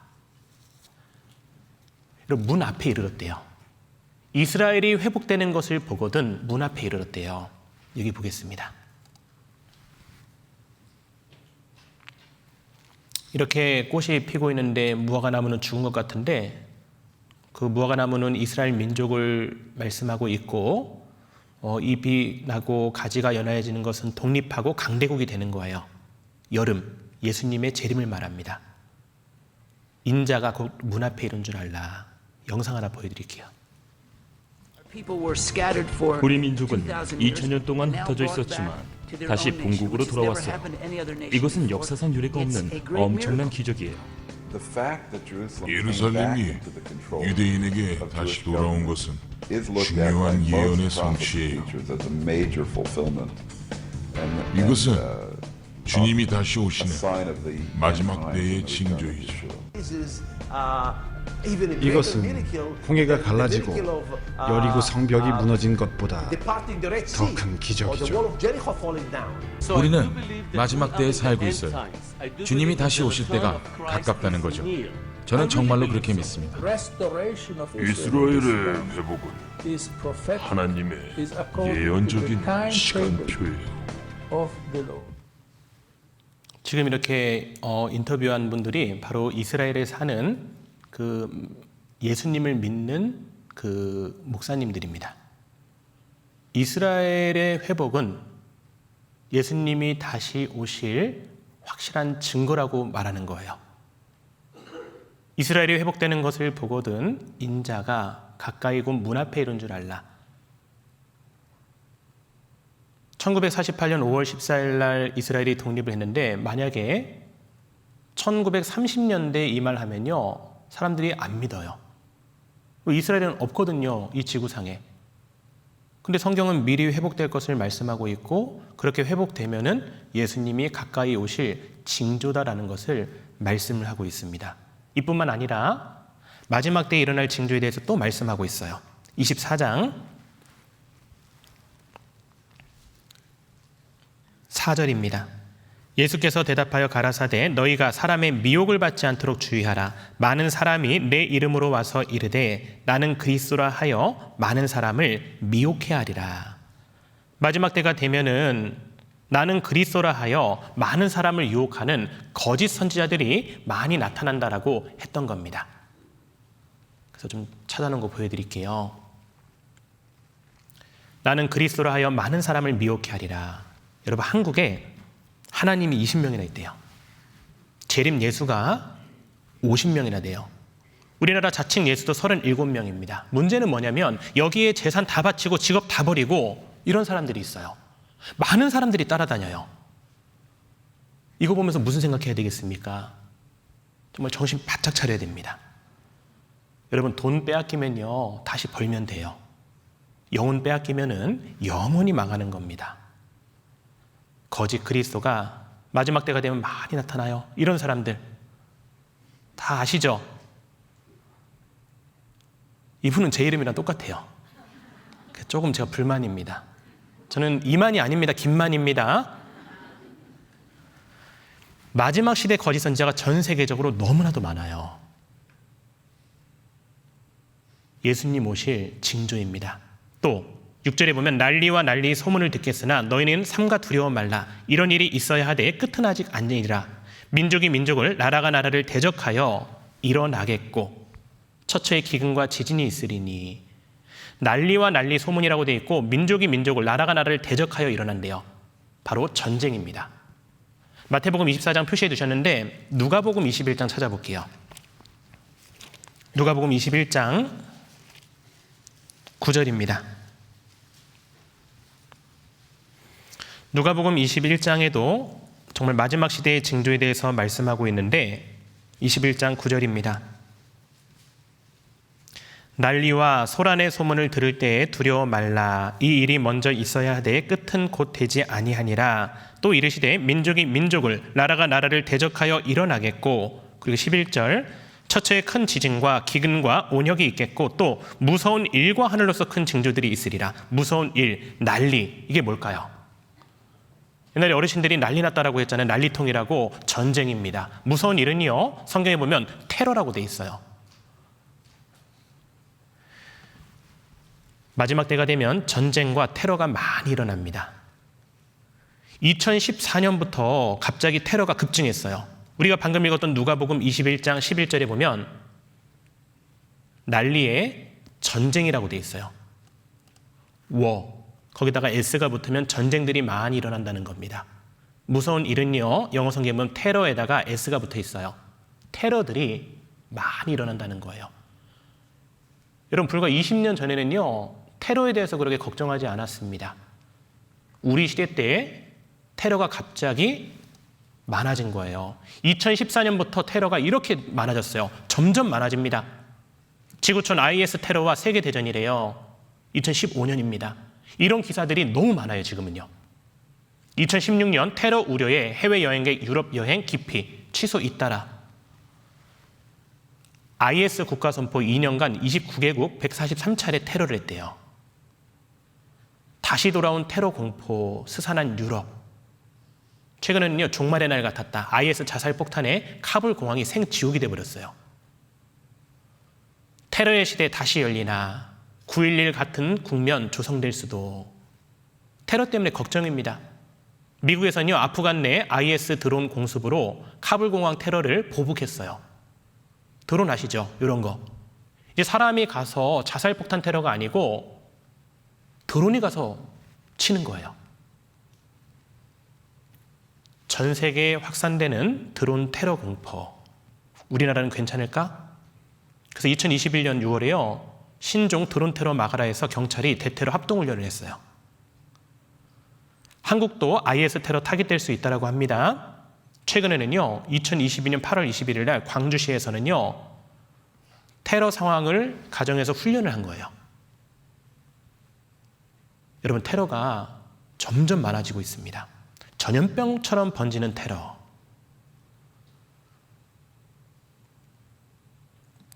뿐만 아닙니다.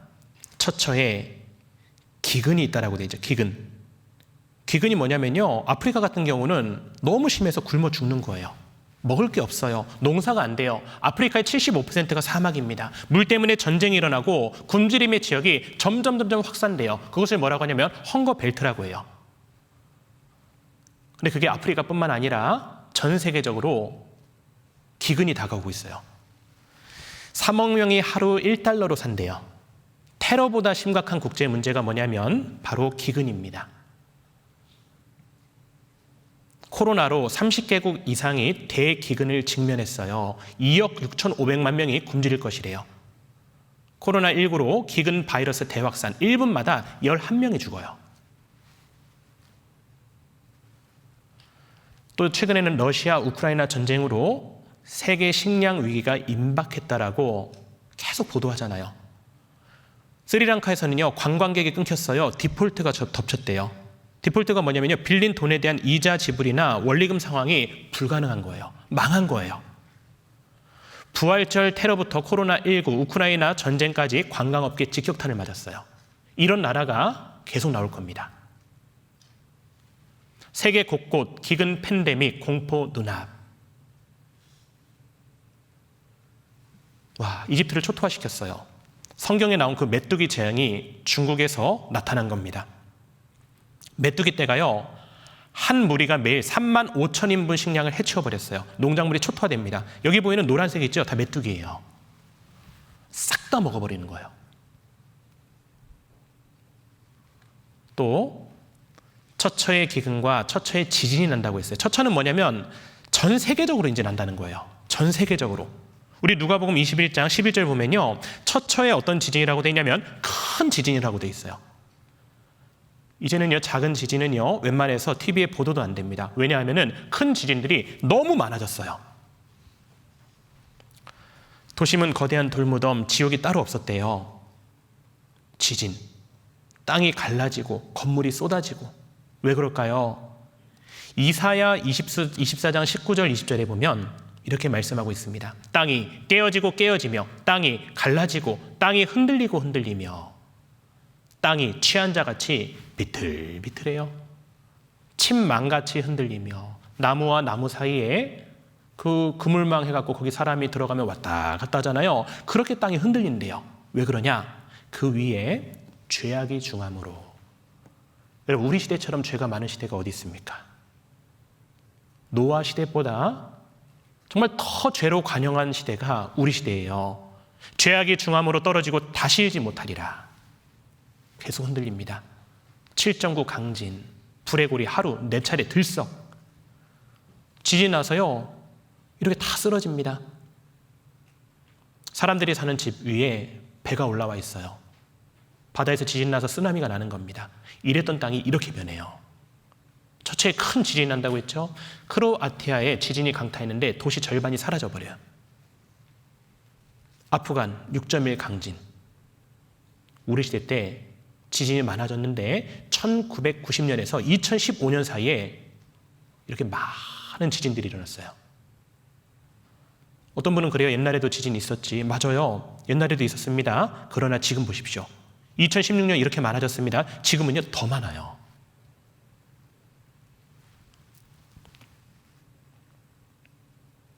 대지진, 이젠 한반도를 노린다. 대한민국도 지진의 안전지대 아니라고 하잖아요. 경주에서 지진 났었잖아요. 2016년도에. 우리나라도 지진이 조금씩 일어나고 있습니다. 5.8, 5.4, 5.3 이런 규모의 지진들이 일어나고 있는데 이런 지진들이 언제 일어나냐면 94년, 2003년, 2013년, 1978년, 2016년 우리 시대 때 이런 지진들이 많이 일어나고 있어요. 더. 이렇게 무섭기는 처음입니다. 포항에서 강진 났는데 거리로 뛰쳐나온 시민들. 해남에서는요, 어린이들이요, 훈련까지 하고 있어요. 서울대 명예교수 이기화 교수님이요, 서울도 큰 지진 일어날 수 있대요. 이 강당에 지진이 일어나면 어떻게 될까요? 이렇게 될 겁니다.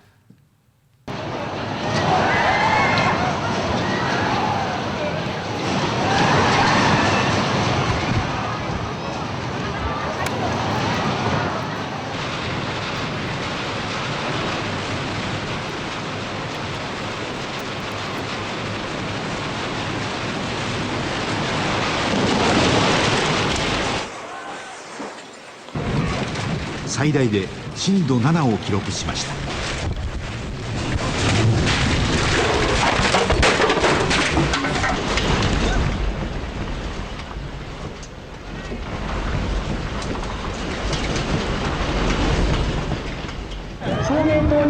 ださい。照明灯が落ちてくるのをご注意ください。照明灯にご注意ください。頭上に何もカメラ本体の揺れを取り除くとビルが大きく揺れているのがわかります。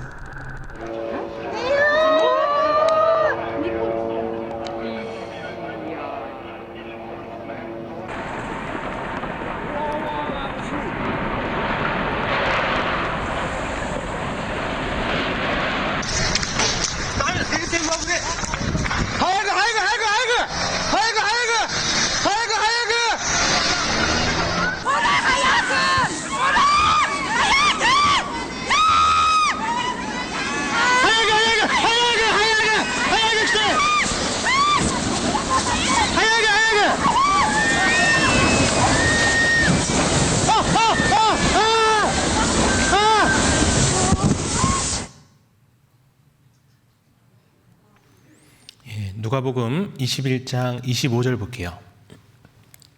1월 성신에는 징조가 있겠고 땅에서는 민족들이 사람들이요 바다와 파도의 우는 소리를 인하여 혼란한 중에 곤고하리니. 혼란한 중에 곤고해진대요. 바다에서 지진 나면요 파도가 우는 소리로 들린대요. 우웅 하면서요. 그 바다와 파도의 우는 소리를 인하여 혼란한 중에 곤고하리라. 26절입니다. 사람들이 세상에 임할 일을 생각하고 무서워함으로 기절한대요. 이는 하늘의 권능들이 흔들리겠습니다. 우리 시대 때 계속 일어나고 있습니다. 여기 화면 보겠습니다.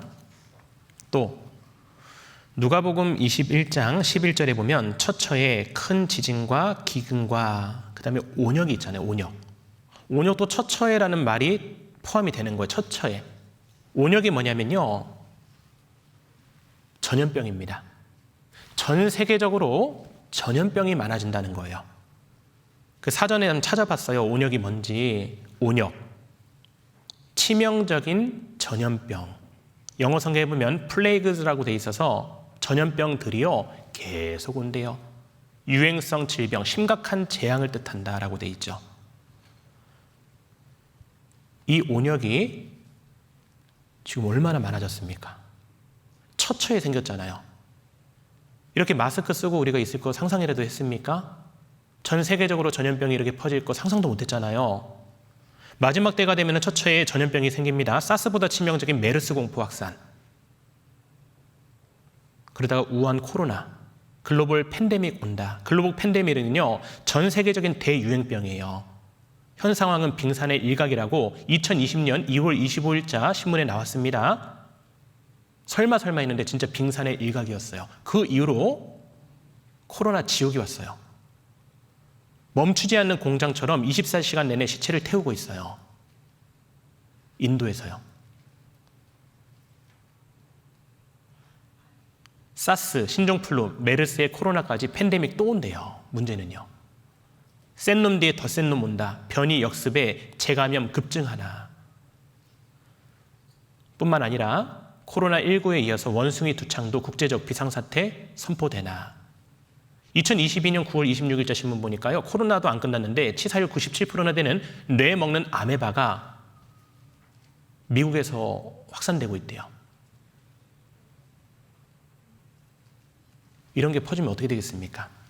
또 박쥐에서 이번엔 마버그 바이러스, 치명률 최대 88%. 새질병 또 나왔다. 인도 어린이들에게 퍼진 토마토 독감. 붉은색 수포와 독감 증상을 동반하는 새로운 바이러스가 확산되고 있다. 여러분들, 앞으로 온역이 계속 퍼질 거예요. 그리고 마지막 때의 징조. 히브리서 1장 10절에 보면요. 또 주여 태초에 주께서 땅에 기초를 두셨으며 하늘도 주의 손으로 지으신 바라. 그렇죠. 태초에 하나님이 천지를 창조하셨다라고 우리는 배웠죠. 11절 그것들은 멸망할 것이나 오직 주는 영존 영원히 계실 것이요 그것들은 다 옷과 같이 낡아지리니 의복처럼 갈아입을 것이요. 여러분 지구가 옷과 같이 낡아진대요. 갈아입는데요. 지금부터 50년 전만 해도 우리나라 얼마나 좋았습니까?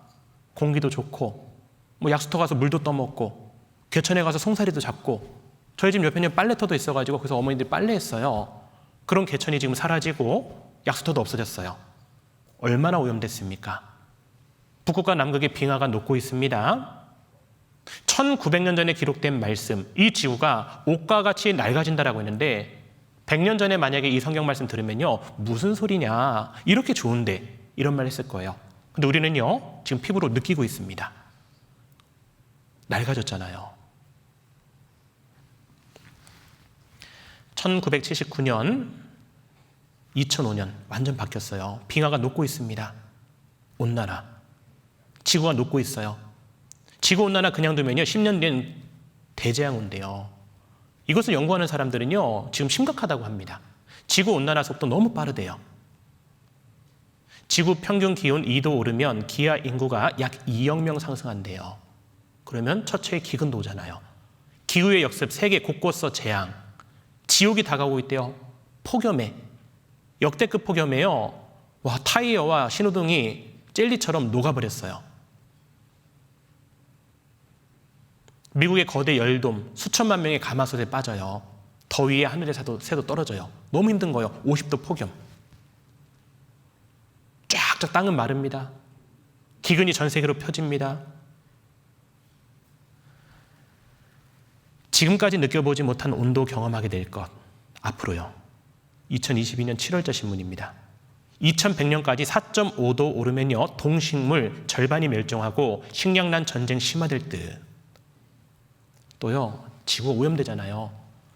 야, 먼지 지옥. 옛날에 미세먼지 생각했습니까?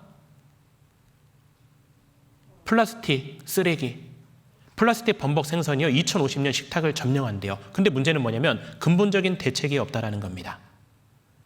한반도 크기에 7배 크기 쓰레기 섬이요, 태평양에 둥둥 떠 있어요. 지구 위협하는 우주 쓰레기 매년 100톤씩 하늘에서 떨어진다. 영상 하나 보여드릴게요.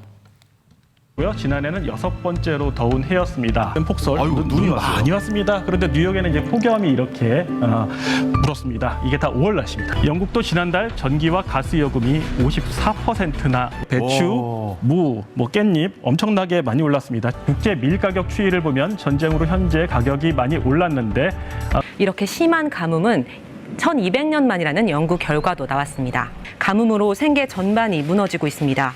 미국 서부 지역이 1200년 만에 가장 극심한 가뭄에 시달리는 가운데 중부 지역에선 큰 물난리가 났습니다. 흙탕물이 흐르는 강물 옆에 위태롭게 서 있던 건물이 기울기 시작합니다. 이번 홍수는 옐로우스톤 국립공원에 사흘간 집중된 폭우와 갑작스러운 고온으로 산 정상에 있던 눈이 같은 날 일리노이주 시카고에선 토네이도급 폭풍으로 건물이 부서지는 등 크고 작은 피해가 잇따랐습니다. 60여 년 만에 가장 많은 비가 내리면서 인명피해가 잇따르고 있습니다. 거센 물줄기에 산비탈에 있던 가옥들이 부서집니다. 1961년 이후 최다를 기록했습니다. 큰 빙하 덩어리가 떨어져 6명이 숨지고 15명이 실종됐는데 겨울철엔 호주에 난데없는 폭우로 홍수가 발생해 시드니가 물에 잠겼습니다. 본격적인 여름이 시작된 유럽의 곳곳이 40도를 넘는 폭염과 산불 피해를 입고 있습니다. 포르투갈과 프랑스 남부 등 남유럽 곳곳에 산불이 잇따르고 있습니다. 시내 중심가의 온도계가 무려 섭씨 46도. 포르투갈과 스페인을 휩쓴 폭염과 산불로 일부 소방관을 포함해 이미 800명 남짓 사망자가 지금 보시는 게 유럽의 기온 현재 34,000명가량의 이재민이 생겼고요.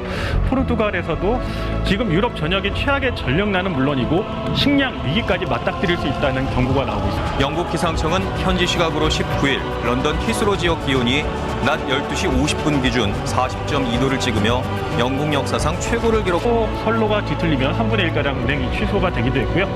열사병으로 인해서 이제 병원으로 이송이 된 사람 수만 벌써 15,077명에 이르는 사상자. 2,000마리가 넘는 소들이 폭염에 의해서 집단 폐사하기도 했어.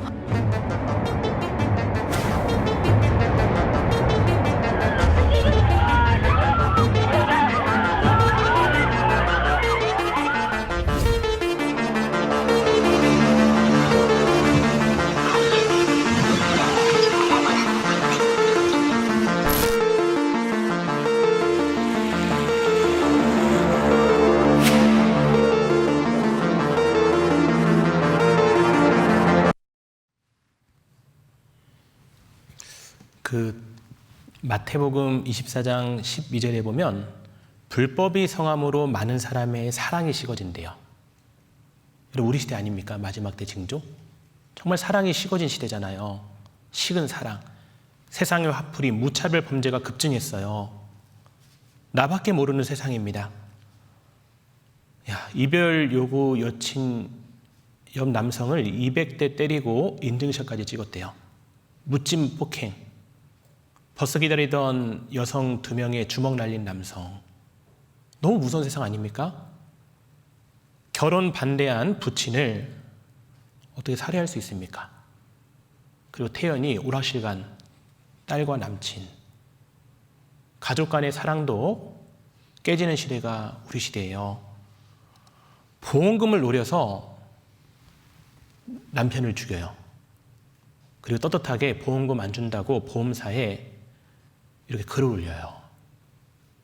어떻게 이럴 수가 있습니까? 완전히 양심이요 무뎌진 시대예요. 내가 이것을 알라 말세에 고통하는 때가 이르리니, 마지막 때 가면 고통하는 때가 이른데요. 그때는 어떤 일이 있냐면 사람들은 자기를 사랑하며 돈을 사랑하며 자긍하며 교만하며 회방하며 부모를 거역하며 감사치 아니하며 거룩하지 아니하며 무정하며 원통함을 풀지 아니하며 참소하며 절제하지 못하며 사나우며 선한 것을 좋아 아니하며 배반하여 팔며 조급하며 자고하며 자기를 높이며 쾌락을 사랑하는 길을 하나님 사랑하는 것보다 더하며. 이 말세의 징조예요. 우리 시대 아닙니까? 사람들은 돈을 사랑하고 자기를 사랑하고 쾌락을 사랑해요. 경건의 모양은 있는데 경건의 능력은 부인하는 자니라는 말씀이 있죠. 교회는 다닌다고 했는데 실제로 하나님 말씀 안 믿어요. 천국에 대한 소망도 없어요. 어떻게 하면 이 세상에서 잘 먹고 잘 살까, 그 마음밖에 없는 거예요. 이 같은 자들에게서 내가 돌아서라라고 하셨어요. 세상 끝의 징조입니다. 거짓 그리스도, 전쟁, 테러, 기근, 지진, 전염병, 지구 낡아짐, 불법, 사랑이 식어짐, 이스라엘 회복, 그리고 또 하나, 전 세계에 하나님의 말씀이 전파되는데 그제야 끝이 온다라고 했어요. 14절에 보면 이 천국 복음이 모든 민족에게 증거되기 위하여 온 세상에 전파되리니 그제야 끝이 오리라. 예수님의 말씀입니다. 근데 정말로 천국 복음이 모든 민족에게 전파가 됐습니다. 2016년 성경이요 2935개 언어로 번역이 됐어요. 2018년 이번엔 3324개, 그리고 코로나19 속에서도 전 세계 3435개 언어로 성서가 번역이 됐어요. 근데 여기 크리스찬 투데이 여기 보면요, 성경 번역이 15년 내로 모든 언어로 완성이 될 거래요. 15년 내가 언제냐면 이거 2010년 신문이거든요. 2025년이 되면은 성경 번역이 전 세계 모든 언어로 완성이 돼서 전 세계로 이 말씀이 퍼진다는 겁니다.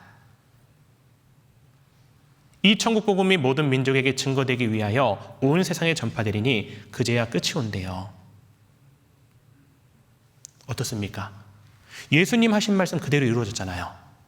우리는 그것을 보고 있습니다. 들었습니다. 누가복음 21장 28절 볼게요.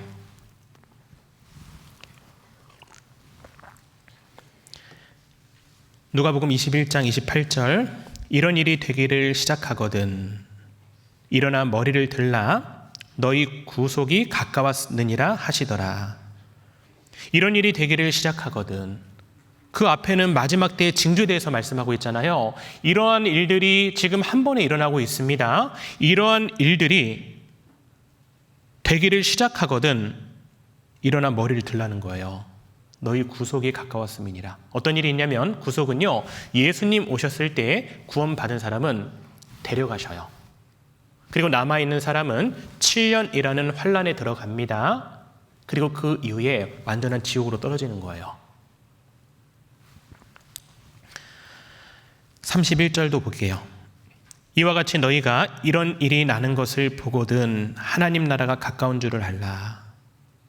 28절에는요 시작하거든, 31절엔 보거든. 우리는 시작하는 것을 봤잖아요. 한 번에 일어나는 것을 봤습니다. 32절입니다. 내가 진실로 너희에게 말하노니 이 세대가 지나가기 전에 모든 일이 다 이루리라.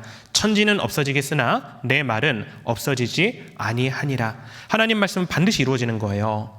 너희는 스스로 조심하라. 그렇지 않으면 방탕함과 술 취함과 생활의 염려로 마음이 둔하여지고 마음에 관심이 없어요. 오직 이 세상 것만 찾아요. 생활의 염려 때문에 술 취함, 이 세상에 취해 살고 방탕해요. 죄가 너무 좋은 거예요. 하나님 말씀 들으려고 하지 않아요. 무시합니다. 이렇게 많은 증거를 받는데도 불구하고 하나님이 어디 있어? 하나님 앞에서 교만한 말을 하는 거예요. 그런데 뜻밖의 그날이 덕과 같이 너희에게 임하리라. 이러므로 너희는 장차 올 이 모든 일을 능히 피하고 인자 예수님 앞에 서도록 항상 기도하며 깨어있으라 하시니라. 피할 길을 찾아야 됩니다. 우리 아까 마태복음 24장 표시해 두라고 말씀드렸죠? 한번 찾아보겠습니다. 마태복음 24장 다시 돌아갈게요. 3절입니다. 3절의 중간에 보면은 주의 임하심과 세상 끝에는 무슨 징조가 있사오리이까. 그리고 마지막 때의 징조에 대해서 쭉 말씀하셔요.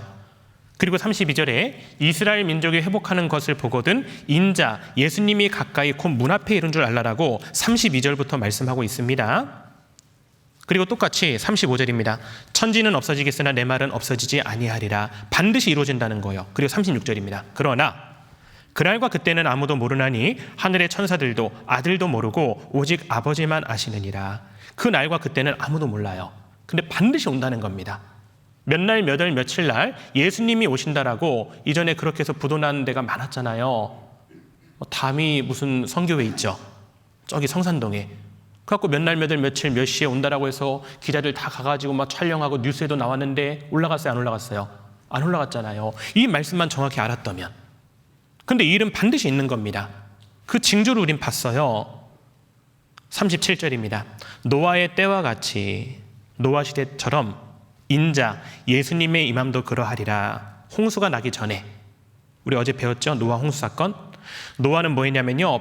노아가 방주에 들어가던 날까지 노아는 방주를 예비했고 방주에 들어갔어요. 근데 사람들은요. 먹고 마시고 장가들고 시집가고 있으면서 관심이 없는 거예요. 홍수가 나서 저희를 다 멸하기까지 깨닫지 못하였으니 인자 예수님의 임함도 이와 같으리라. 반드시 오신다는 거예요. 예수님 오시면 어떻게 될까요? 40절부터 나와 있습니다. 그때에 예수님 다시 오셨을 때 두 사람이 밭에 있음에 하나는 데려감을 당하고 하나는 버려둠을 당할 것이요 두 여자가 매를 갈고 있음에 하나는 데려감을 당하고 하나는 버려둠을 당할 것이니라. 여러분 사람에게 버림받아도 정말 그 상처는 지울 수 없는 상처잖아요. 근데 하나님의 그 사랑을 끝까지 배척하고 얼굴을 향하지 않고 등을 향하고 그 강팍한 마음이 있으면요. 하나님께 분명히 버림당합니다. 이때. 그럼 그 이후에는요.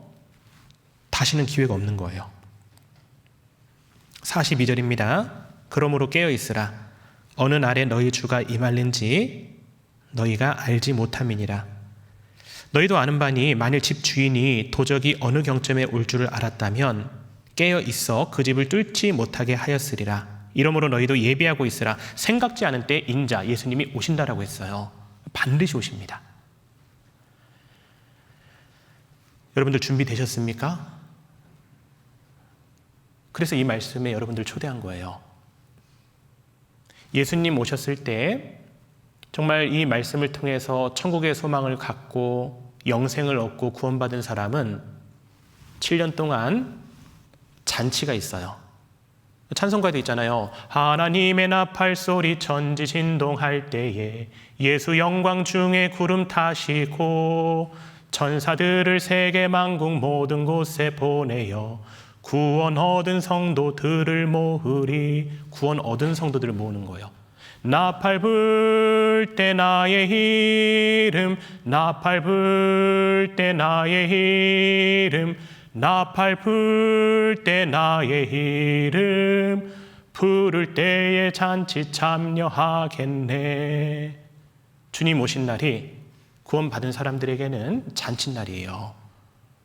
그래서 구원받은 그리스도인들은 그 예수님 오시는 그날을 그렇게 기다렸던 거예요. 아멘 주 예수의 오시옵소서. 마라나타. 근데 준비 안 된 사람은요, 7년이라는 환란에 들어가게 됩니다. 7년 환란까지 사실 배우지 않아도 되는데 왜 말씀드리냐면 7년 환란에 있을 일까지 지금 다 준비가 돼 있어요. 여기 보십시오. 주님 오셨을 때 구원받은 사람은 데리고 올라가서 공중에선 혼인잔치가 있습니다. 그리고 이 땅은요, 7년이라는 기간 동안 엄청난 환란이 있어요. 먼저 전 세계가 하나로 통합이 될 겁니다. 세계 정부가 수립될 겁니다. 그리고 예루살렘에 제3성전이 세워질 거예요. 그 성전에 앉아서 한 왕, 이름하여 적 그리스도, 예수님을 대적하는 한 왕이 나타나서 그 하나님 성전에 앉아서 자기가 하나님이다라고 하면서 7년 환란에 남은 사람들을 통치할 거예요. 어떻게 통치하냐면 666 표를 받게 한다라고 했고, 마지막에는 핵 전쟁이 일어나서 이 세상은 불로 심판하실 겁니다. 이것은 내일 자세히 말씀드릴 거예요. 성경에요, 누가 전쟁을 일으키고 왜 일으키고 언제 일으키고 어떻게 되는지 자세하게 나와 있어요. 근데 지금 다 준비되어 있어요. 먼저는 제3성전이 세워지는데, 저 한번 보십시오. 그 이스라엘에는 그 솔로몬이란 왕이요, 솔로몬 성전을 이렇게 짓습니다. 그리고 나서 그 이스라엘은 바벨론에 의해서 완전히 망하잖아요. 그리고 바벨론 제국에서 포로로 끌려가요. 근데 포로로 끌려가는데 성경에 뭐라고 되어 있냐면, 이스라엘 민족이 바벨론의 포로로 끌려가는데 앞으로 70년이 차면은 이스라엘 땅으로 돌아올 거다라고 성경에 예언이 돼 있어요. 근데 진짜로 역사 가운데 바벨론의 포로로 끌려갔던 이스라엘 민족이 70년이 딱 찼을 때 이스라엘 땅으로 돌아오는 일이 있습니다. 이스라엘 땅으로 돌아와서 스룹바벨이라는 사람에 의해서 또 성전이 지어져요. 그것을 이름하여 스룹바벨 성전이라고 해요. 제1성전은 솔로몬 성전, 제2성전은 스룹바벨 성전. 근데 AD 70년에 로마의 타이터스 장군에 의해서 모든 성이 회파되고 지금 약 2000년 동안 이스라엘은요, 성전이 없습니다. 근데 그 성전이 제3성전, 세 번째 성전이 앞으로 세워질 것이며 7년 환란의 중반기에 딱 하면은 적그리스도, 하나님을 대적하는 한 왕이 나타나서 거기에 앉아서 자기를 하나님이다라고 하는 일이 있을 거다라고 성경에 예언이 돼 있어요. 여기 볼게요. 제3성전 여기입니다. 지금 설계도까지 다 나왔어요. 이스라엘에 가면은 요거는 지금 있는 겁니다. 요게 뭐냐면 알 아크사 사원이고 요건 황금돔 사원이에요. 사람들 여기서 사진 많이 찍거든요. 근데 이전에 그 아브라함이 이삭을 바쳤던 곳이 바로 여기예요. 성전산 근처. 여기에 제3성전이 세워질 거고, 그리고 거기에 대한 설계도가 다 나와 있고 준비도 다 돼 있습니다. 근데 성경에는 저 불법의 사람 곧 멸망의 아들이 나타나서 하나님 성전에 앉아서 자기를 보여 하나님이라 하느니라, 이 일이 반드시 있을 거라고 데살로니가 후서에 예언해 놨습니다. 근데 지금 다 준비됐어요. 보십시오.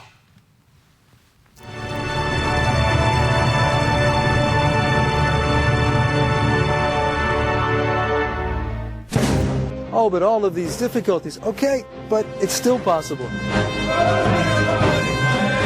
To build a temple on a Temple Mount is much easier than to establish the state of Israel.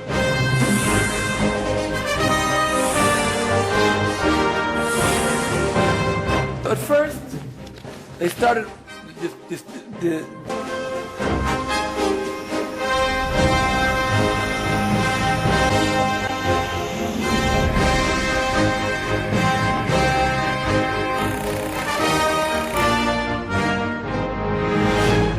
7-8 items for the temple. We have a list of 99 items to do. And we will now start to be in a hurry to succeed to do all the items before the temple will be At the same time, they were creating the musical instruments, the harp, the lyre,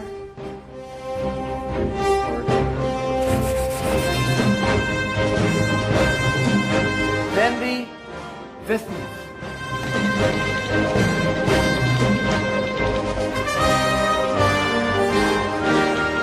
Made of 42 kilos of pure 24 karat gold.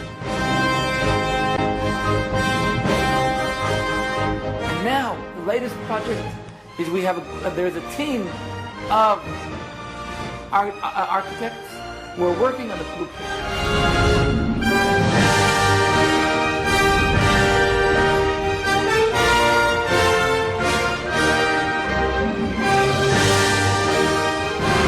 For me, we start now to feel like the Masech is coming, or not, the time of the temple is coming.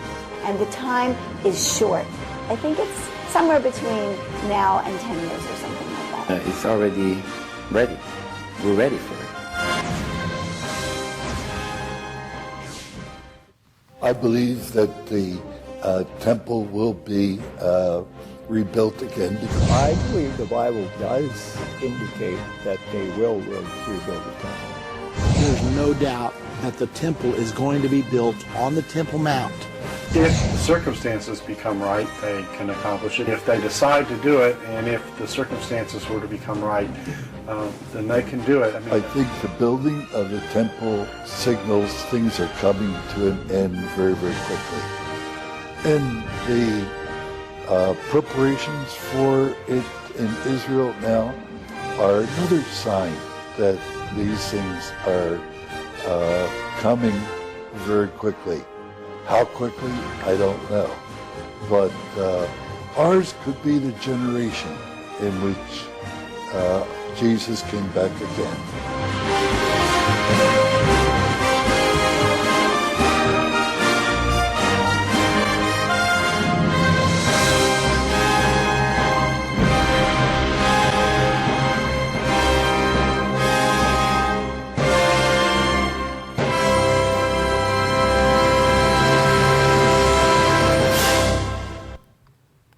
(7년) 환란의 중반기에 3년 반 때 그때 적그리스도가 나타나서 성전에 앉아서 자기를 보여 하나님이라고 해요. 인류 역사 가운데 내가 하나님이다라고 한 사람들은 상당히 많았어요.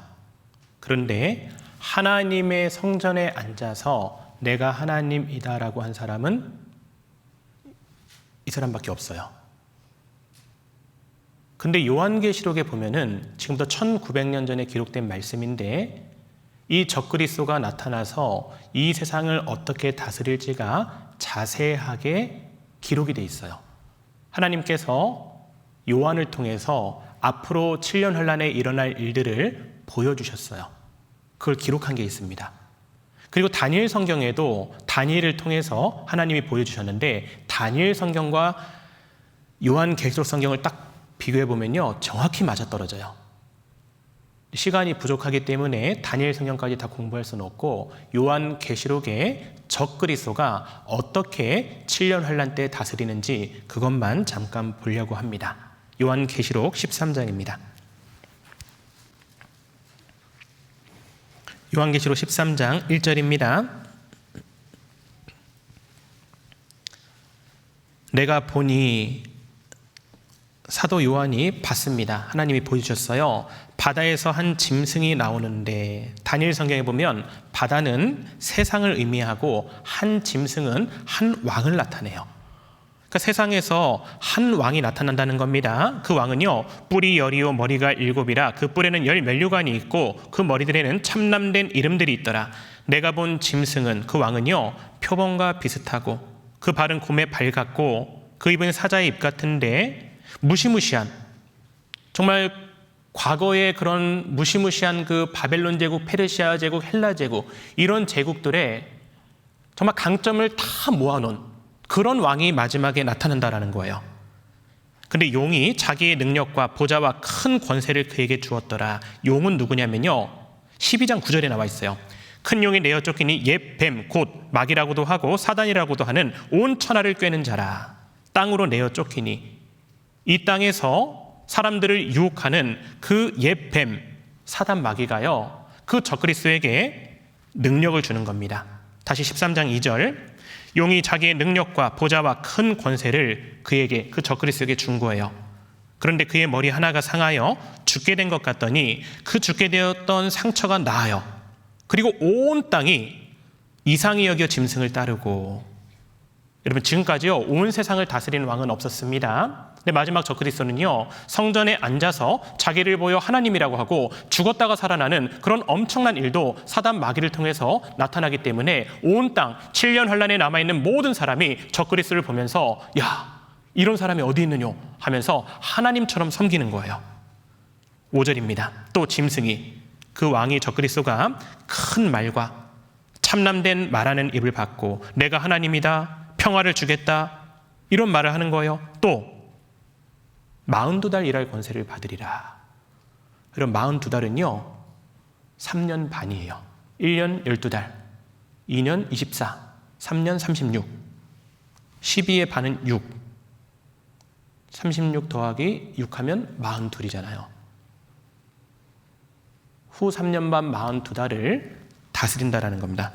근데 어떻게 되냐면 6절입니다. 그 짐승이, 그 적그리스도가 입을 벌려 하나님을 향하여 회방하되, 하나님을 비방하고 헐뜯는 거예요. 그리고 내가 하나님이다라고 하는 거예요. 그리고 어떻게 다스리냐면 좀 넘어가서 16절입니다. 저가 모든 자, 곧 작은 자나 큰 자나 부자나 빈궁한 자나 자유한 자나 종들로 그 7년 환란에 남아있는 모든 사람은 어떻게 되냐면 그 오른손이나 이마에 표를 받는데요. 기억하십시오. 오른손이나 이마예요. 누구든지 이 표를 가진 자 외에는 매매를 못하게 하니, 표가 없으면 매매, 사고 파는 걸 못해요. 누구나 받아야 돼요. 이 표는 곧 짐승의 이름이나 그 이름의 수라. 지혜가 여기 있으니 총명이 있는 자는 짐승의 수를 세어보래요. 그 수는 사람의 수니, 완전수 7은 하나님의 숫자고 또 하나 아래 6은 사람의 수예요. 사람의 수니 666이니라. 적그리스도가 어떻게 다스리냐면 저를 보십시오. 마지막에 오른손이나 이마에 표를 받게 해서 그 표가 없으면은 사고 파는 매매를 못하게 해요. 근데 그 표가 뭐냐? 666이라고 지금부터 1900년 전 요한계시록에 이 말씀이 기록되어 있어요.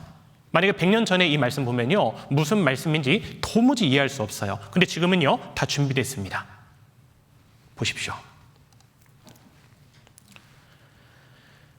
통치수단은요 모든 사람 오른손이나 이마에 이렇게 표를 받는 거예요. 근데 이렇게 보이지 않습니다. 쌀알 만한 크기의 표를 받아요. 없으면 매매를 못하는데 그 이름은 666이라고 합니다. 한번 볼게요. 매매 형태의 변천사. 옛날에는 뭐 자급자족하고 물물 교환도 하고 동전 사용하고, 지금은 동전 거의 없잖아요. 지폐 사용하고 수표, 카드도 이제는요 불편해요. 많은 문제를 발생합니다. 위조 지폐가 많아지고 카드 복제, 사기, 분실, 모든 문제를 해결할 수 있는 게 뭐냐? 그게 바로 666 바코드 시스템이에요. 666.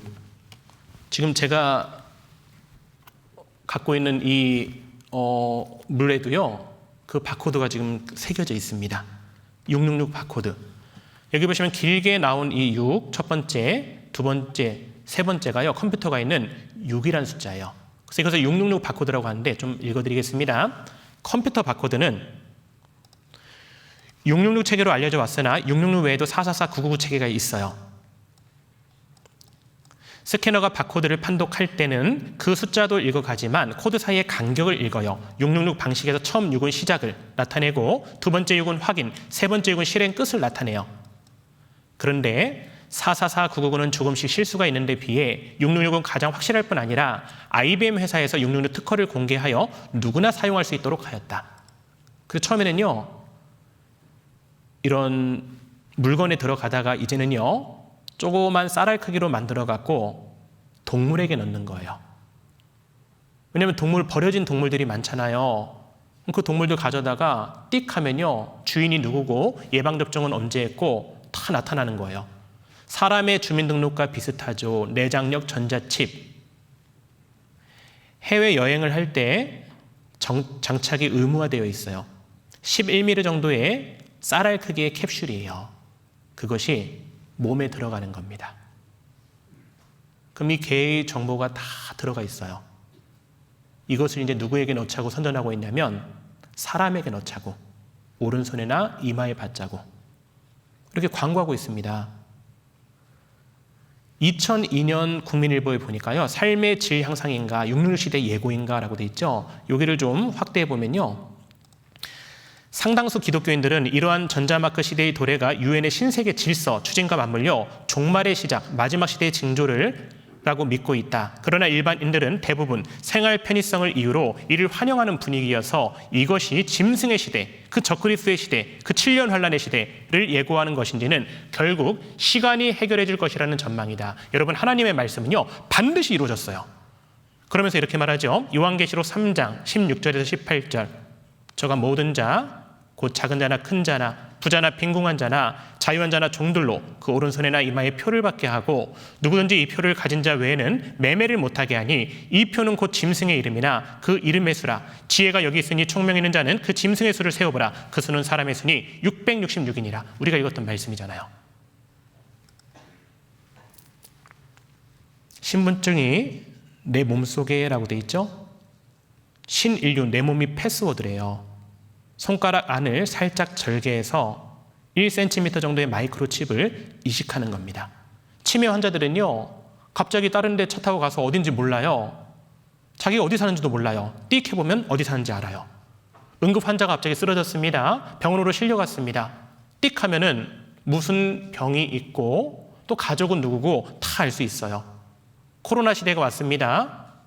격리를 해야 되는데 격리가 안 돼요. 앞으로 더 큰 전염병이 오면 이 칩을 받을 겁니다. 성범죄자들 전자발찌 끊고 도망가요. 요거 받으면 뛸 수는 있으나 숨을 수는 없어요. 엄지와 검지 사이 살점에 마이크로칩을 삽입한 사람의 엑스레이 사진. 섬뜩한 감시. 미국 마트 직원들에게 무선 인식 칩을 이식했어요.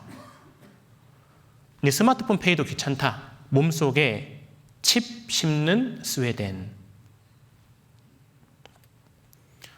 피부에 심어 백신 접종 확인 가능한 방역 패스칩이 나왔대요.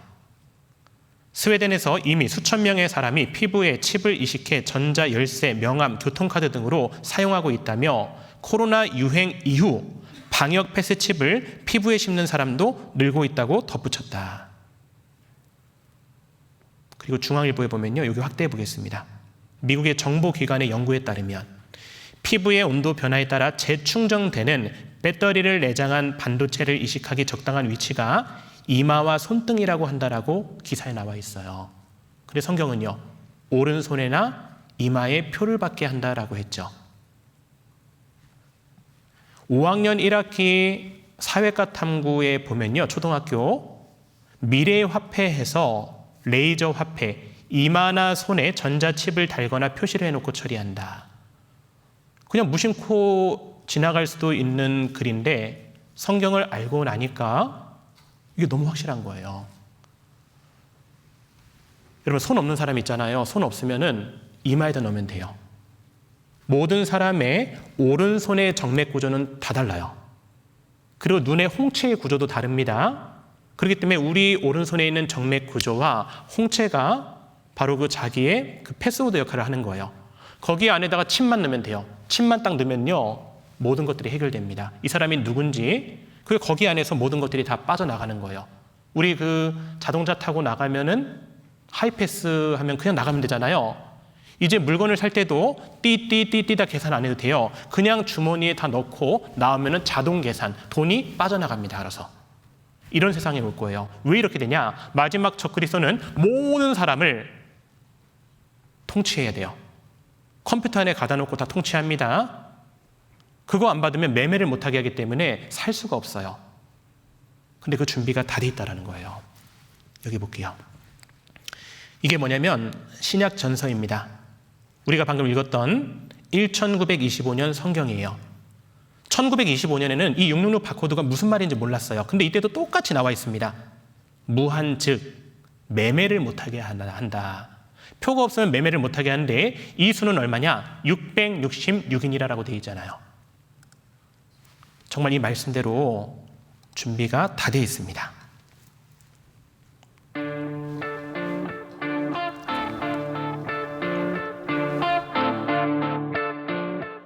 미국 위스콘신주의 한 IT 기업은 최근 직원들 몸속에 생체 칩을 심기로 했습니다. 85명 가운데 50명이 생체 칩 이식을 자진해서 선택했습니다. 이 칩을 이식하면 신용카드나 현금, 스마트폰이 없어도 물건을 살 수 있습니다. 신분증 없이 출입문도 열고 컴퓨터에 로그인할 수 있습니다. Once they showed me the technology, I actually asked them, what do I have to do to get that implanted? 쌀 한 톨보다 조금 큰 이 칩은 버스카드처럼 무선 주파수 인식 장치 RFID 기술을 이용합니다. 주사기를 이용해 간단하게 엄지와 검지 사이 피부 아래에 이식할 수 있습니다. 수년 전 스웨덴에서 개발한 기술이지만 실제로 직원들 몸속에 생체 칩을 넣는 미국 기업이 생기면서 논란이 일고 있습니다. 직원들의 위치나 사생활이 노출될 수 있다는 지적에 회사 측은 위치 추적 기능은 없다고 말합니다. For a GPS device to work, it needs to be powered. This is a passive device and there is no power in it. 생체 칩의 개인 정보가 암호화돼 있어도 손쉽게 유출될 수 있다는 우려도 나왔습니다. 또 퇴사한 직원의 몸속에서 생체 칩을 고통 없이 간단히 빼낼 수 있을지도 의문입니다. 요한계시록 14장 9절입니다. 요한계시록 14장 9절. 또 다른 천사 곧 셋째가 그 뒤를 따라 큰 음성으로 가로되 만일 누구든지 짐승과 그의 우상에게 경배하고 이마에나 손에 표를 받으면 그도 하나님의 진노의 포도주를 마시리니 그 진노의 잔에 섞인 것이 없이 부은 포도주라. 거룩한 천사들 앞과 어린 양 앞에서 불과 유황으로 고난을 받으리니. 이 적그리스도가 주는 표를 받는 자는 불과 유황으로 고난받는데요, 지옥 간다는 겁니다. 11절 그 고난의 연기가 세세토록 올라가리로다. 짐승과 그의 우상에게 경배하고 어떤 표냐면요, 그 이름의 표를 받는 자는 누구든지 밤낮 쉼을 얻지 못하리라 하더라. 여러분, 지옥은요 쉼이 없어요. 영원한 고통입니다. 그럼 지금 표 받는 사람들이 다 지옥 가냐? 아니에요. 그 이름의 표를 받는 자라고 했잖아요. 즉 무슨 말씀이냐면 7년 환란에 들어간 자들, 예수님 오시기 전에 준비하지 못하고 영원한 것에 대해서 준비하지 못한 사람들은요 7년 환란에 들어가서 고통받다가 지금 아까 배웠죠. 마지막 시대의 징조, 그 징조는요 앞으로 7년 환란 때 일어날 그 징조의 예고편이에요. 그때 되면요 엄청나게 큰 지진, 엄청나게 큰 온역, 기근 한 방에 옵니다.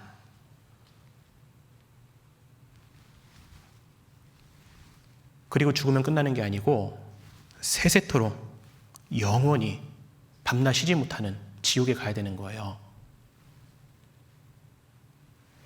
7년 환란에 가면요 이 칩을 다 받아야 돼요.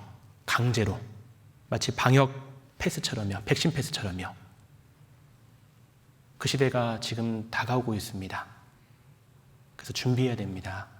내일은요 마지막 전쟁에 대해서 자세히 말씀드릴 거고, 그렇다면 나는 어떻게 될까? 제일 중요한 거예요. 지금까지 나왔는데 내일과 모레 안 나오면요 정말 하나님께서 안타까워하실 겁니다. 정말 간절한 마음으로 또 내일 말씀드리시기 바랍니다. 기도하겠습니다. 하나님 아버지, 감사합니다. 오늘 또 이스라엘 민족에게 민족을 회복시키시고 또 앞으로 될 일들을 말씀하신 또 하나님의 말씀을 배우며 정말 성경이 사실이고 하나님이 살아계시다라는 것을 또 알게 되었습니다. 계속되는 말씀 가운데 또 겸손한 마음으로, 찾고자 하는 마음으로 나아올 수 있도록 도와주시고, 가장 중요한 내일과 모레 말씀 빠지지 않도록 도와주시옵소서. 우리를 사랑하시는 예수님의 이름으로 기도합니다. 아멘. 내일 뵙겠습니다.